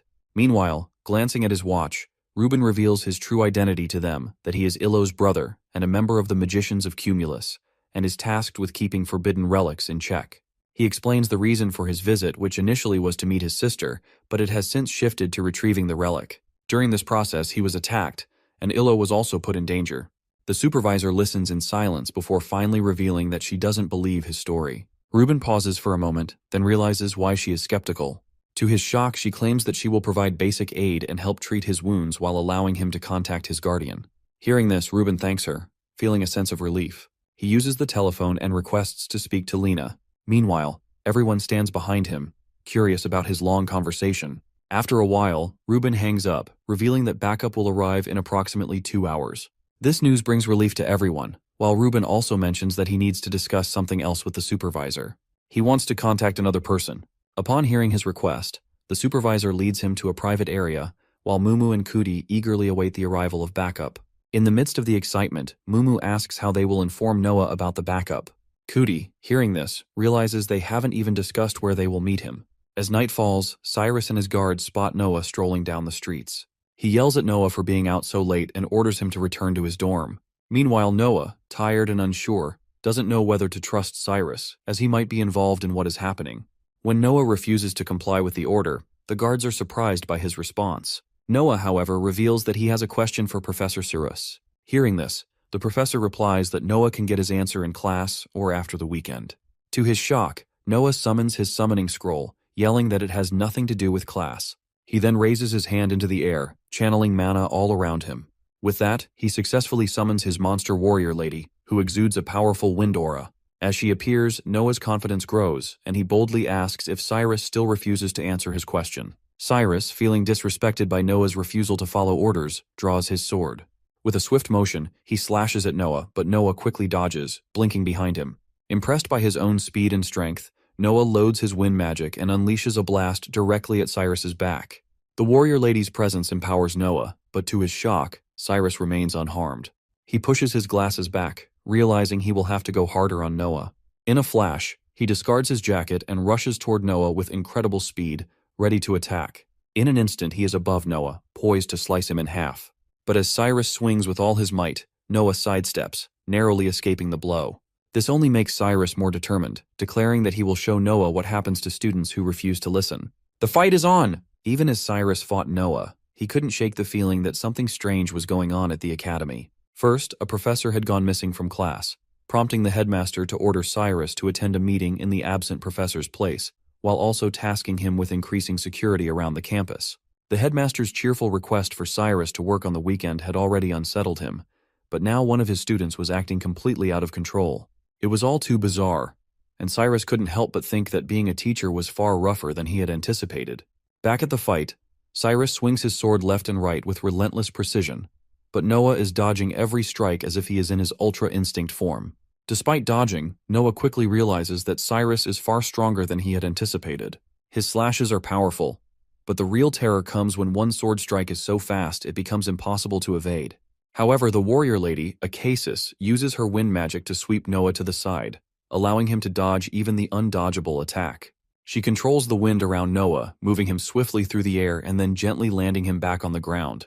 Noah is stunned, trying to process how he has managed to evade such an attack with such precision. Even Cyrus is impressed by his agility. But as Noah stands there, confused, he finally realizes that his summon, Acasis, is the one behind his miraculous movements. While this gives him a moment of relief, Noah also understands a crucial fact that he is a summoner now, but simply dodging attacks won't be enough to win this battle. Realizing what he needs to do, Noah rolls up the scroll, leaving Cyrus puzzled about his intentions. Holding the scroll between his teeth, Noah thinks to himself that he has never tried this technique before, but with Acasis' help, he feels confident he can pull it off. Gathering all his strength, he surrounds himself with a powerful gust of wind, the energy surging around him as he prepares to make his move. Watching this, Cyrus grows increasingly irritated and confused, his frustration pushing him to charge at Noah with full force. As Cyrus swings his sword, Acasis raises her arm, summoning a gust of wind that causes Noah to dodge the attack effortlessly. In midair, Noah twists and redirects himself with astonishing speed, leaving Cyrus momentarily stunned by the unexpected maneuver. With a resounding bang, Noah propels himself toward Cyrus, landing directly behind him. The sudden move catches Cyrus off guard, and before he can react, Noah delivers a powerful kick that sends him flying into the air. The impact leaves Cyrus reeling as he tries to process just how fast Noah has become. But Noah isn't done yet. He follows up with a relentless barrage of kicks and punches, striking Cyrus from all angles even as he remains suspended midair. Each blow lands with precision and force, leaving Cyrus in disbelief at Noah's incredible speed and power. As Noah lands back on the ground, he feels a wave of relief wash over him, thinking that the technique has worked. However, his moment of respite is short-lived as he suddenly hears someone call out his name from behind. Turning around, he sees Mumu and Kuti, who have managed to clear out the rest of the guards. Seeing them, Noah feels a wave of relief, but the atmosphere shifts as the scene cuts to Cyrus sitting alone in a room, his shoulders slumped with disappointment. He can't shake the shame of losing to one of his own students. Reuben, noticing Cyrus's dejected state, expresses concern and asks the supervisor if he had been in a similar condition when he first arrived. The supervisor confirms that he was worse. Meanwhile, Noah and his group are also there, and Noah awkwardly begins explaining his actions. He admits that he hadn't intended for things to escalate the way they did. With a hesitant tone, he reveals that he has just returned from his summoning and suspects Cyrus might have been involved with the headmaster's mysterious plans. However, after their confrontation, Noah realizes that even Cyrus, someone known as the headmaster's right-hand man, is unaware of what the headmaster is truly up to. According to him, the headmaster is working alone, which might make it easier to confront him. Hearing this, both Mumu and Kuti fall silent. Then, they reveal to Noah that reinforcements are on their way. According to them, backup will arrive in 8 hours, so he doesn't need to worry. However, the mention of such a long wait makes Noah uneasy. Meanwhile, In the headmaster's office, he is using his magic to create a force field, sealing off the entire area of destruction caused by his blast. Illo is tied to a chair beside him, helpless as he tries to intimidate her by bringing the relic dangerously close. Back in the supervisor's room, Noah realizes that 8 hours will be far too late. Determined to act, he decides to rescue Illo on his own. As Noah is about to leave, Ruben calls out to him, revealing that it is his fault things have gotten this bad, and he can't put anyone in danger anymore. Noah reassures him that he is stronger now. Although he might not be as powerful as the headmaster, he is confident in his ability to rescue Illo. He is determined, certain that there has to be a way. Noah knows they are in just as much danger if they don't act. However, Ruben grabs Noah, yelling that the headmaster has killed countless people, and no matter how strong Noah has become, he will kill him without hesitation. Noah grabs Ruben by the collar, arguing that instead of trying to stop him, Ruben should join him, as he is Illo's brother. He asks if Ruben isn't worried about Illo, and if he plans to just wait for 8 hours without doing anything. Hearing that, Ruben feels a pang of shame. However, Noah, furious, shoves him away, stating that if Ruben has nothing more to say, he will go on his own. Just as he is about to leave, Ruben stops him, claiming that he has a plan. The town is eerily quiet when a gust of wind slashes against the force field the headmaster has created. As the headmaster looks down the street, he notices Noah, who calls out to him, challenging him to show himself. With dark energy radiating around him, the headmaster steps toward the field, mocking Noah and asking if he has come to meet his death. Noah, however, is confident in himself. He acknowledges the headmaster might be right, but assures him he has a plan.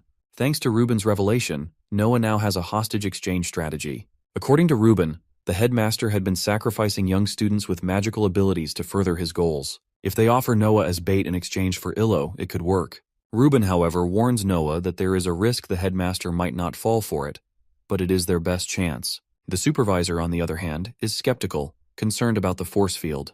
Ruben explains that in order to make it work, they will need to lure the headmaster out of his office. He adds that if the headmaster steps outside the force field, they will be able to do something about it. Back in the present, Cootie and Mumu are busy setting up traps outside the headmaster's office building, while Ruben observes everything from the supervisor's room through the magic ball. Meanwhile, Noah, according to plan, offers himself as the bait instead of Illo, claiming he is far stronger. He yells at the headmaster to step out of the office and face him. The headmaster finds the demand intriguing but is curious about why he should agree. Noah, though nervous, pushes through his unease.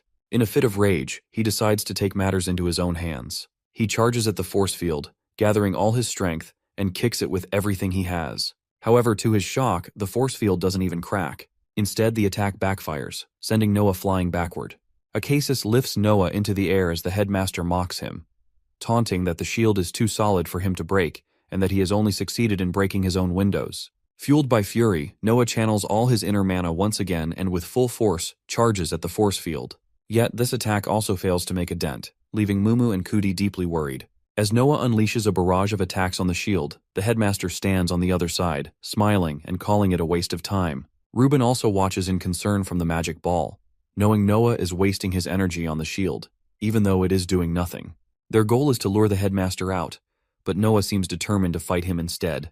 As he strikes the shield, Noah remembers Illo's lesson about running out of mana and becoming useless in a fight. Realizing the truth of her words, he stops, but by then, he is already exhausted from his relentless attacks on the shield. Everyone watches with curiosity, wondering what his next move will be. Remembering Illo's advice, Noah begins to gather mana from his surroundings. His mana suction is incredibly powerful, and both the supervisor and Ruben watch in disbelief. Meanwhile, Noah draws an immense amount of energy from the atmosphere and channels it into a single, powerful kick aimed at the shield.